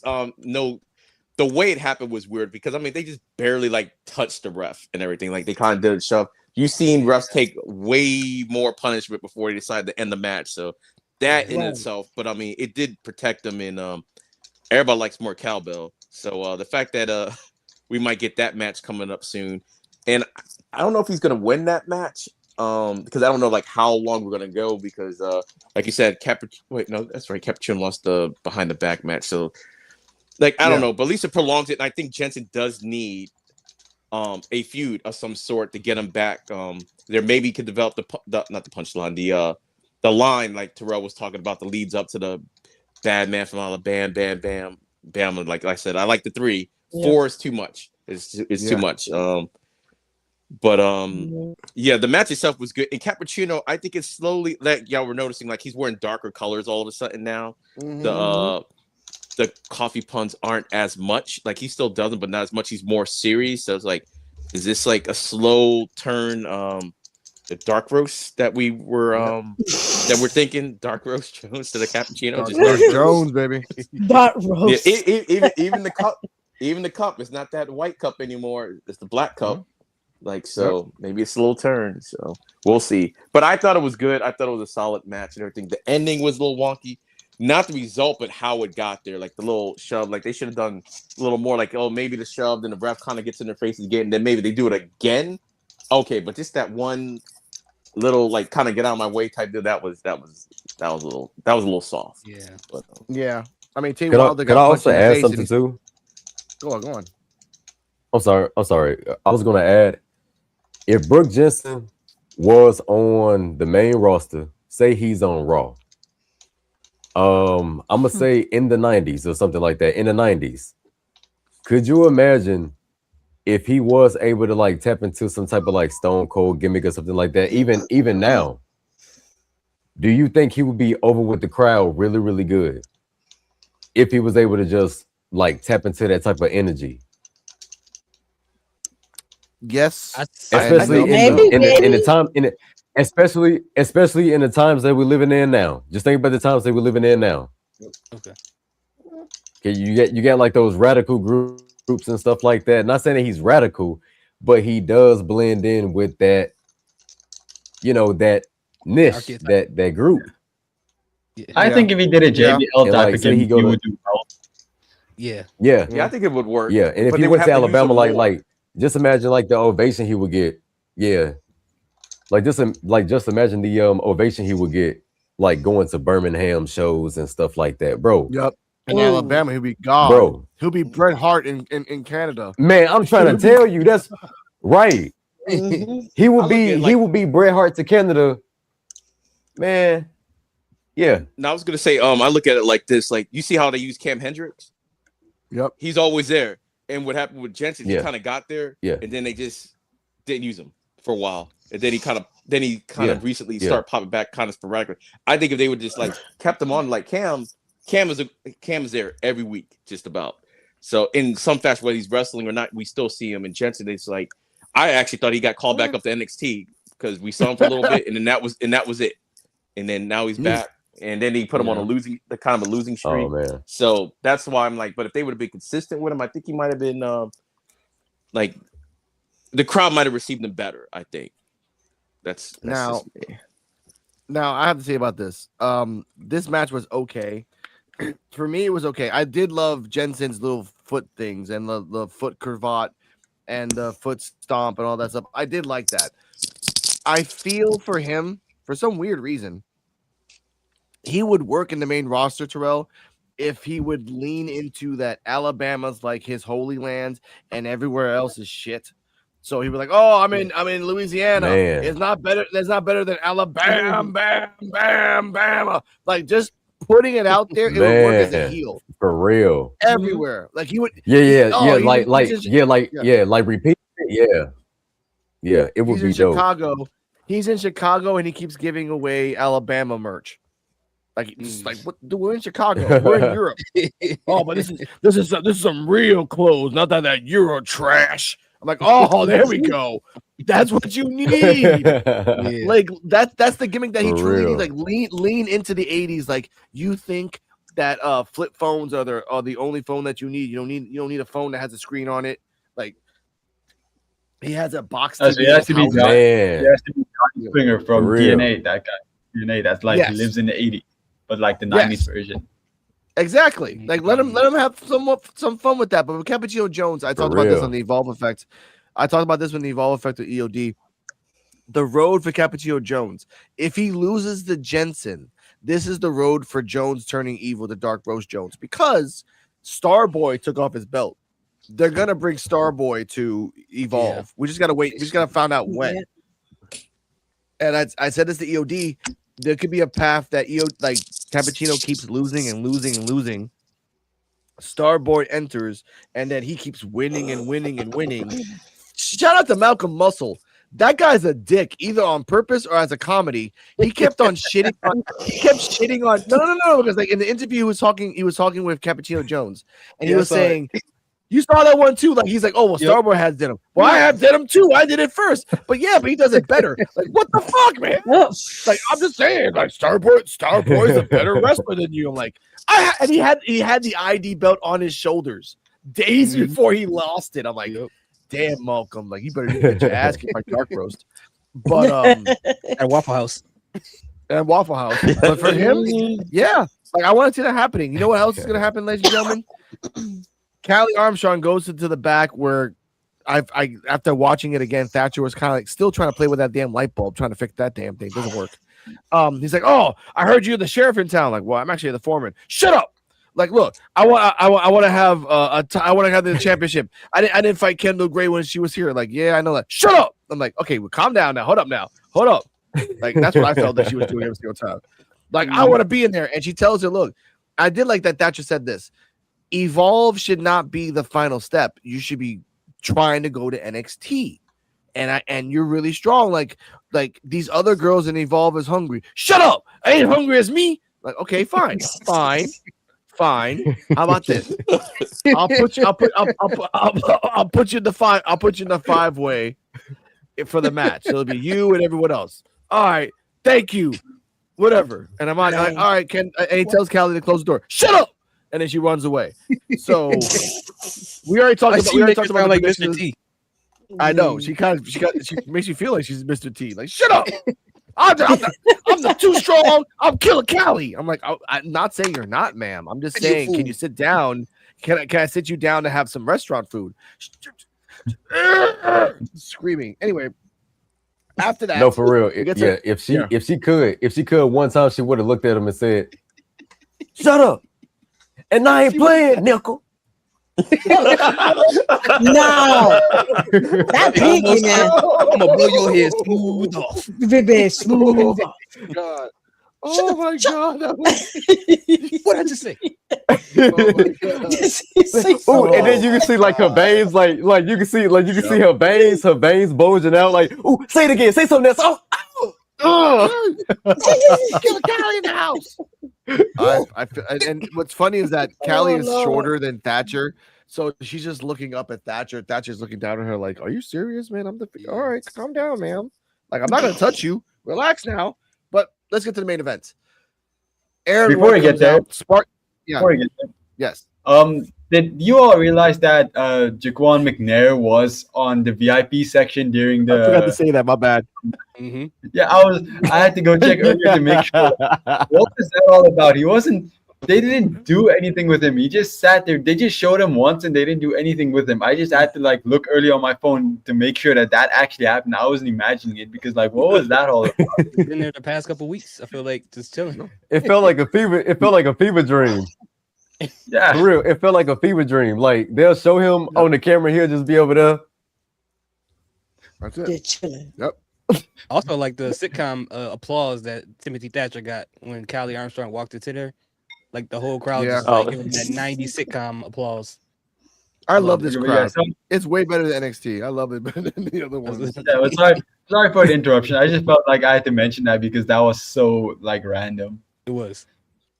Thank you for that. No, thank you for. I totally forgot about that because I felt bad for Jaquan McNair because he was just there, and he did say wow when Mike Cunningham did the Falcon Arrow. He didn't say it to the camera, but he said it like mouthing it. I'm like, okay, at least said something. That's cool.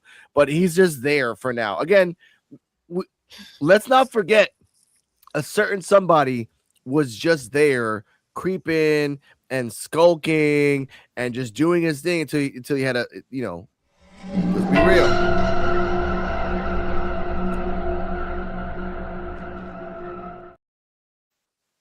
Yeah. Oh. That's cool. But back So to I know y'all brought up 90s. Yes. I'm sorry. I just had another thought, man. So I know y'all mentioned the 90s sitcom feel for when Timothy Thatcher is in his office. So when what's his name again? Jaquan? Mm-hmm. Yeah. The one that was in VIP. Jaquan McNair. Yep. Yeah. The camera angles came off as like 90s R&B music videos. And they're always Yeah. I'm talking about like early 90s music videos. Like, Ain't nothing wrong with a bump and grind. I don't know. It was just something weird. Like he was just gonna break out in song, like, oh, like he just gonna hit a note. Now that you guys mention it, we all talked about like because for real, because like he was over there just chilling. Yeah. And like when he realized the camera's on him, he's just like, yeah. I would use some Velveteen Dream type stuff. If like they rearranged the set to look more like the NWA Power set used to look like. Oh, I missed that. Oh, yeah. I think that could be a cool like arena like gimmick for Evolve. Yeah. Like obviously not exactly the same, but like taking inspiration from that. And the VIP should be next to the commentator booth, so you can see Peter and Blake, and you can see the interactions of what the VIP is talking to Peter, because that was always cool when someone comes to like the commentator's booth and say what they need to say. But with the VIP section, they're so cut off from everybody, and except for like the mom and the kids are always on the side. But that's it. So I'm like, Jaquan McNair, you know what he reminded me of? Yeah, go on, Terrell. I was gonna say unless they can get those, unless they can get the VIP mic'd up, and they can have headsets just like at commentary. I wish, and that way they can hear the conversation and they could, you know, communicate from like how they used to do with the Spanish announce team, and then like on a Raw PLE, they have the other commentary table on stage. They all can still hear each other though, Oh yeah. and like communicate and whatnot. That's cool. Like, I will say this though, and I say this with no disrespect at all. Tyra May Steele, don't ever go back yeah. to the VIP section. Your eyeglasses are so like alien looking. When the last time she was there, like, there's nothing against her, but I went back and watched it. I'm like, it trips me out because when her eye moves, you follow it. And it has no purpose, but like, oh my god. But other than that, you're great. You are great, man. I thought I was the You other are one a who noticed monster. that, man. Them lenses I- are thick. Those bro. those lenses can be used for Naked and Afraid to start a fire in the Amazon during I'm like, if shoot she's staring the season. lights, it's gonna burn holes in her red. Oh, wow. No, man, That thing can be used for the that would be a amplification. good idea though, man. They're like, what lenses you want? Tyra May Steele would not know how to act if she was announce table guest. If she was an announce table guest, she would not know how to act. Like for a Tyra May Steele would really like they'll be asking her questions. She'll be watching the match. Somebody will look at her all crazy. Like, yeah, I see you looking at me. What's his name? My boy, my dude, on the announce table. Pete Rosenberg. Dante Chan. Peter. No, heck no, not Dante Now Chan, he's man. going all the way. Yeah, Peter. Yeah, Pete Rosenberg. Yeah. Peter. My bad. Like, like Peter could be like asking her a question like who do you think is gonna win in this match? Who are you looking forward to facing for the number one contendership or something like that? And then she'll be like, yeah, I see you looking at me. Yeah, Wendy, I see you looking at me. It doesn't matter because you could be number one contender. I still will beat you. Now, what did you ask me? What did you say? Ask me that again. What you ask me?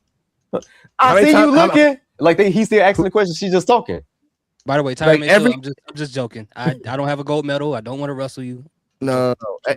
Every question in the like when she gets the commentary, every question should be looped back around to when did I win a gold medal? How did I win a gold medal? And like every question, no matter what it is, should always loop back around to that. Like, oh, Wendy Chu, she's a strong competitor. Oh yeah, she's a strong competitor, 6-year veteran, and everything else. But has she won a gold medal? No, Peter. But like, just loop that shit around, like, because again, that's the fun part about this. Have fun with this. But Tyra May Steele, even those contacts freak me out. But either way, back to the main event. Main event. Aaron Rourke, Sparkle City, South Carolina. We find out finally where it's from. Comes out, and I love that someone used the U-cut effects. So you had like fake sparkles come on the screen. I'm like, that's pretty cool. Like, you don't have money to put real sparkles, so you fake sparkles. He goes to the ring. He talks about that when he was a kid, when he was in high school, he would try to bring action figures to his house to school, but no one wanted to play with them. Everyone wanted him to play football. Football. I do like when they said that you deserve it. You deserve it. Someone who probably was Aaron's friend was like, yes. Yeah, I love it. Yes. I'm like, that's right. And Aaron's like, I like that. Thank you for that. So he brings up. He did say the phrase that EOD, me and EOD said that, like, I did not just break the mold, I made it my own. And his voice got deep as fuck. I'm like, damn, let's go. I made it my own. And I love that. In Mordecai. My name is Mordecai. Really? Running out the massage parlor with towel on. Yes, Oh my God. I love that. Was left field. But in the end, he said that anyone wants to step up, clock it. And at the end, post interview, Harlem Lewis is in the background watching a TV. Oh, I'll get that championship. Oh yeah, you'll get. Now, ladies and gentlemen, if you want to see a bonus post match of Thea Hale taking Harlem Lewis home, and then he did a promo talking about, you're very cool, Aaron Rourke. I have nothing bad against you. But his last thing that he said in that promo is that he has to be Evolve champion. Not wants to be, not needs to be. He has to be champion. So, Coach, your thoughts on the promo, post-match, and then the one post-match I sent to the group that he was driving home from Thea and saying that he has to be champion. Yeah, I really liked the celebration. It actually felt like they gave him time and freedom to actually celebrate, unlike a lot of others where it just feels scripted and to progress the story. This felt like they actually gave him a moment to just like reflect, celebrate being champion. And I really enjoyed it. It made it feel very real, made it feel really personal. And I loved it. I'm excited to see where his reign goes. I think it's going to be really fantastic. As for the post match clip, I haven't watched it yet. I was actually asleep when you sent it. But I'm excited for Harlem Lewis and Aaron Rourke thing. I think that could be in a great feud. I'm conflicted because I've been pushing for Harlem Lewis to be champion for a while. But now with Aaron Rourke champion, I'm actually really starting to enjoy it. So I'm like conflicted because I want both guys to be champion. So it's gonna be a really tense feud for me. But like I'm excited to see what Aaron Rourke does because I think he can be an amazing champion.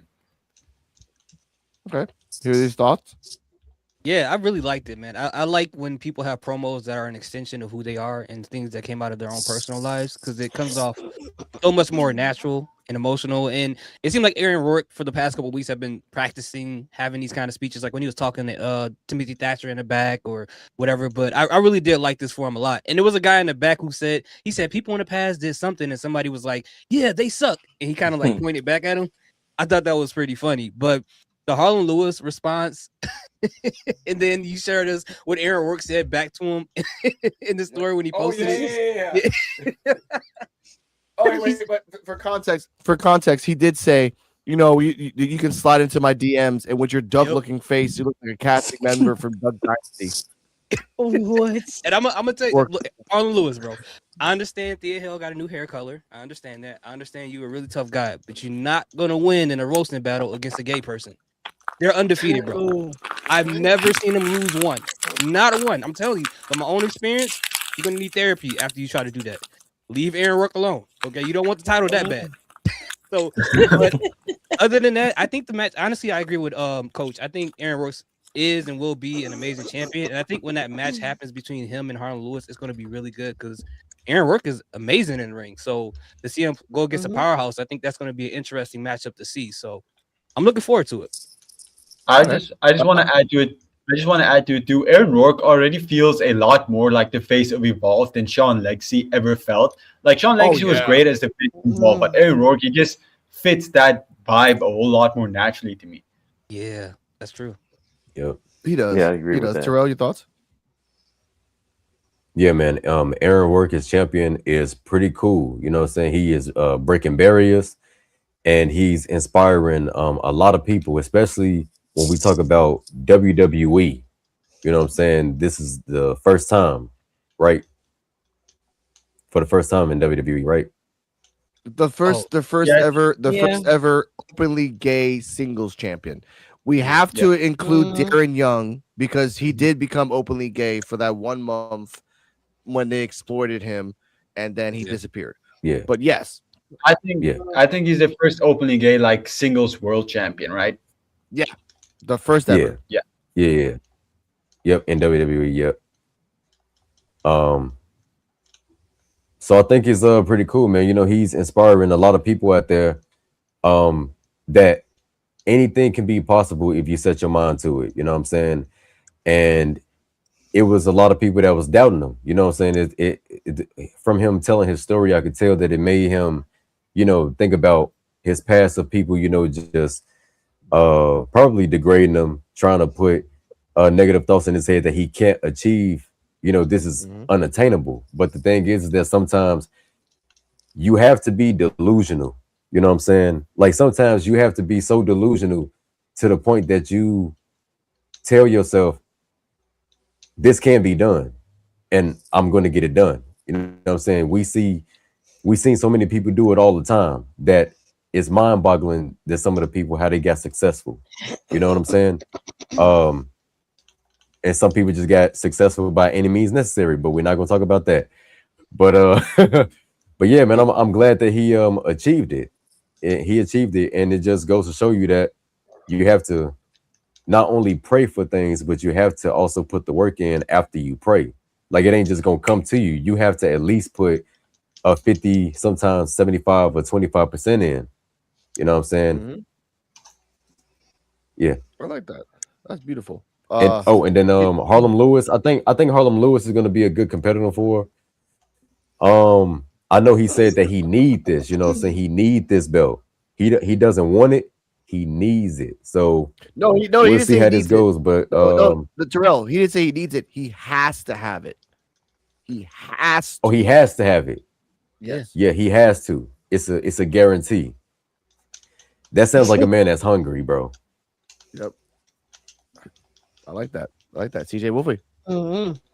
Yeah, I like the celebration, the presentation of it. They got him time to talk and thank everybody for being there for him from when he first started there, and achieving to being the Evolve World Champion. So yeah, it was good. And Harlem, yeah, I can't see him being the next contender, but I slick thought Cappuccino John would be the next contender with but no, it probably late on. But yeah, Harlem Lewis, yeah. See, he had to have it. You won't try to get it. Yeah. Looking forward to seeing the match between two. Did Aaron Work ask him to jump in his DMs knowing that Thea Hale exists? Yes. I was gonna say that. I was gonna loop it back as the final question. I was gonna loop that as the final question, but let's Oh my God. Before we get to that, EOD, your thoughts on the promo, the one you saw in the car, and just Harlem Lewis. Yeah, I thought this was a good promo, and the fact that Evolve even gave him the time to talk was really good. And the fact that you could tell it was like it wasn't like scripted or anything. This is all like personal stuff, so you feel it more because it's not like something somebody in the writers' room wrote and everything. I thought it was long, but the way the show was, they had so much in the show. I was saying it earlier on the Evolve effect. I actually thought there was an extra long episode of Evolve, but it wasn't. It came to about like maybe 50 minutes or so. So I'm like, wow, they did a good job fitting a lot of stuff in. And he had a long speech at that. So I was like, yeah, it was all basically the same time frame. And Harlem Lewis, his promo at the end, like I kept saying, I thought he would be more pissed off because he's been the number one contender like what 2 or 3 times in the same span of time. Never got his shot.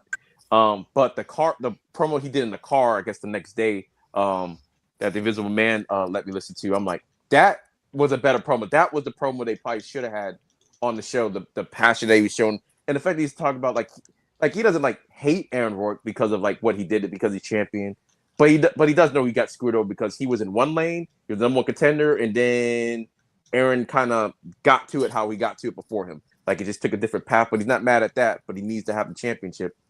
But only really 2 things he has to do in life. I'm not going to repeat that here, but if y'all know, and everything. But, Now, so, but no, let's loop it back to the last question before we get out of here. Now, should Harlem Lewis connect Thea Hale in his promos in the future? Because again, Thea Hale does live with Harlem Lewis. Thea Hale was the one that drove Harlem Lewis in that promo the next day. So, and he did say it, as Hear These Thoughts did say, hey, if you got a problem with me, slide into my DMs. Aaron Rourke don't give a fuck. And that's the point that he's going to teeter, again, ladies and gentlemen, in the indies and EOD, we said this on the Evolve effect with a context. In the indies, they call him the evil gay. Yep. Okay, he's worse like as a heel than as a baby face. You're just seeing him as a baby face. As a heel, imagine him going promos against Harlem. Harlem's going to feel very inadequate.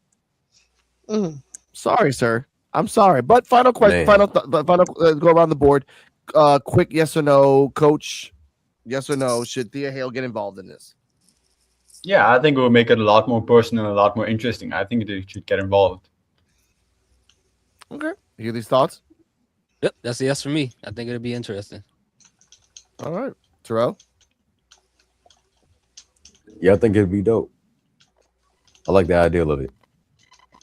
You too. Because Thea needs to do something. She ain't doing nothing. CJ? Yeah, it'll be entertaining. I would like to see that. Okay. I kind of want to say yeah, but if she gets involved, I don't think Harlem Lewis is going to be involved in it at all anymore. I think it's going to be Thea and Aaron Rourke just going after each other. That's what I think will end up happening. They're just going to be going after each other. And that will be great. That will be great. But it is a Harlem Lewis feud. But could it be like a Jimmy and Mandy Rose and Naomi situation with the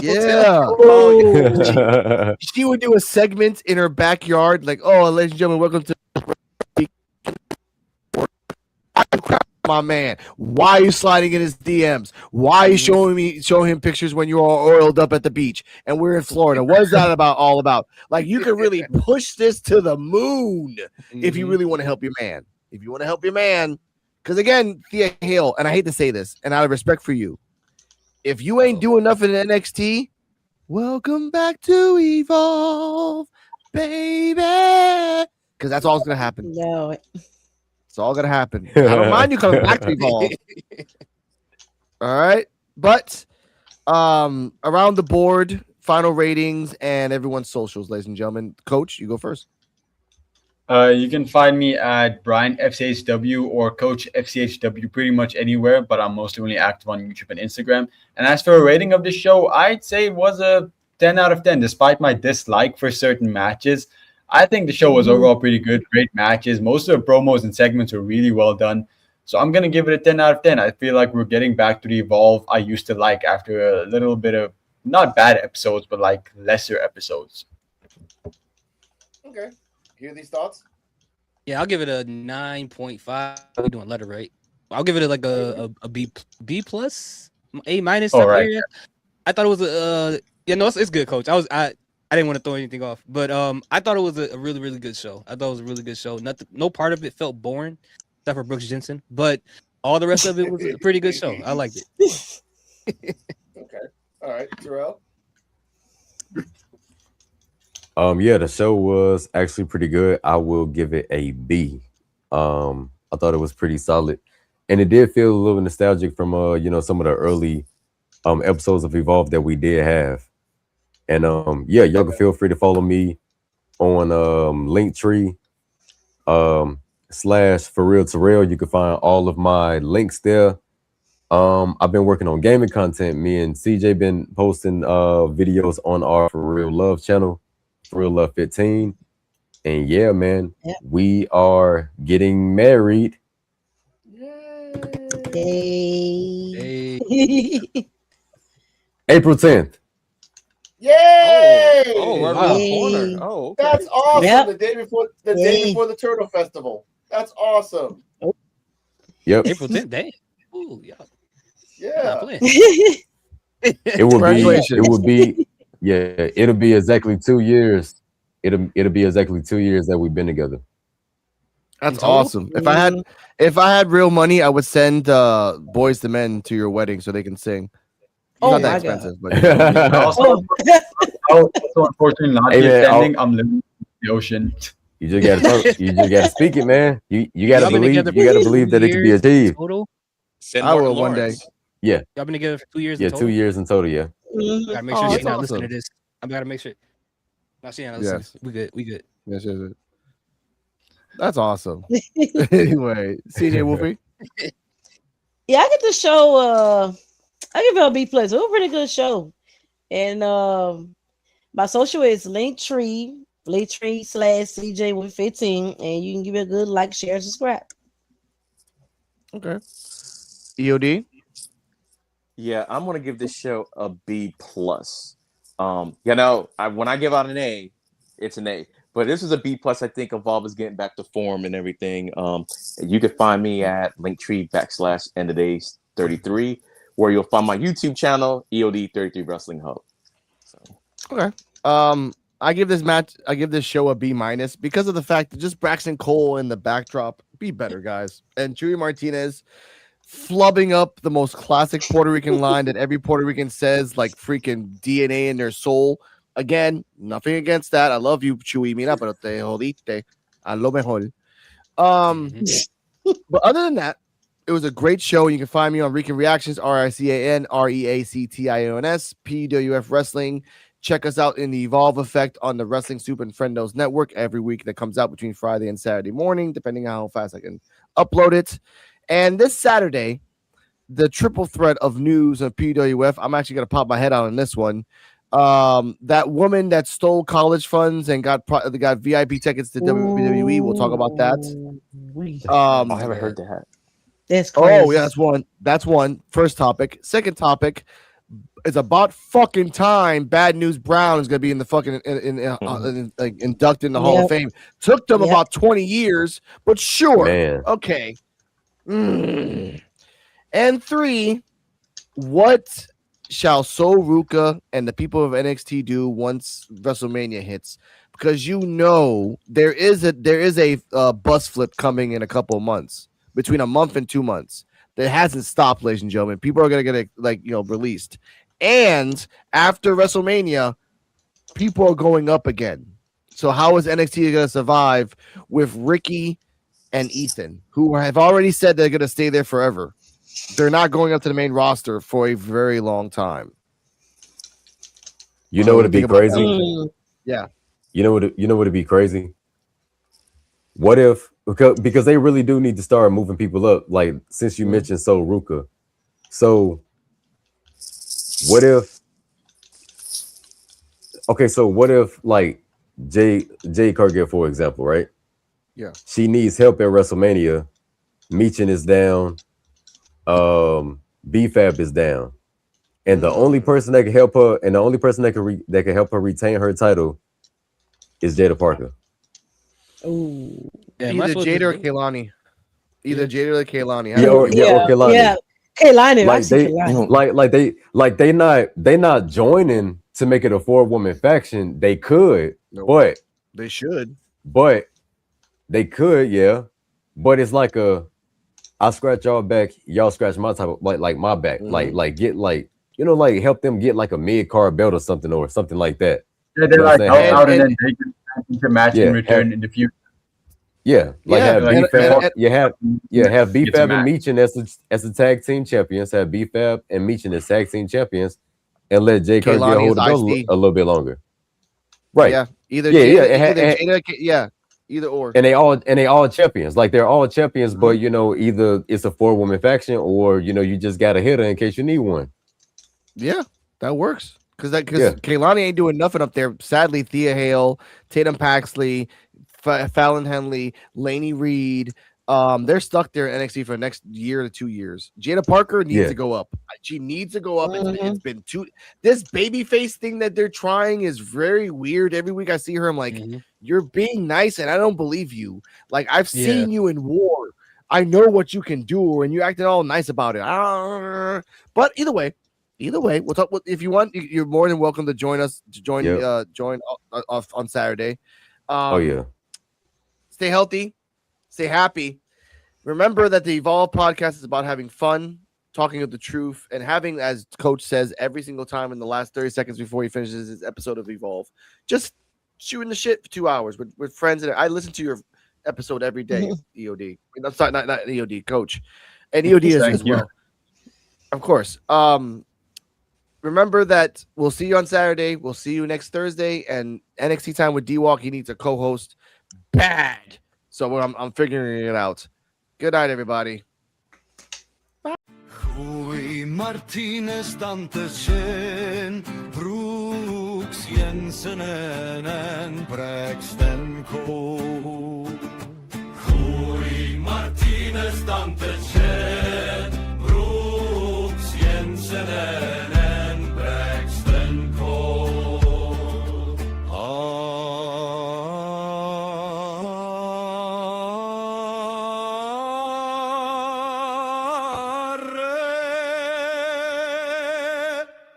Unwanted!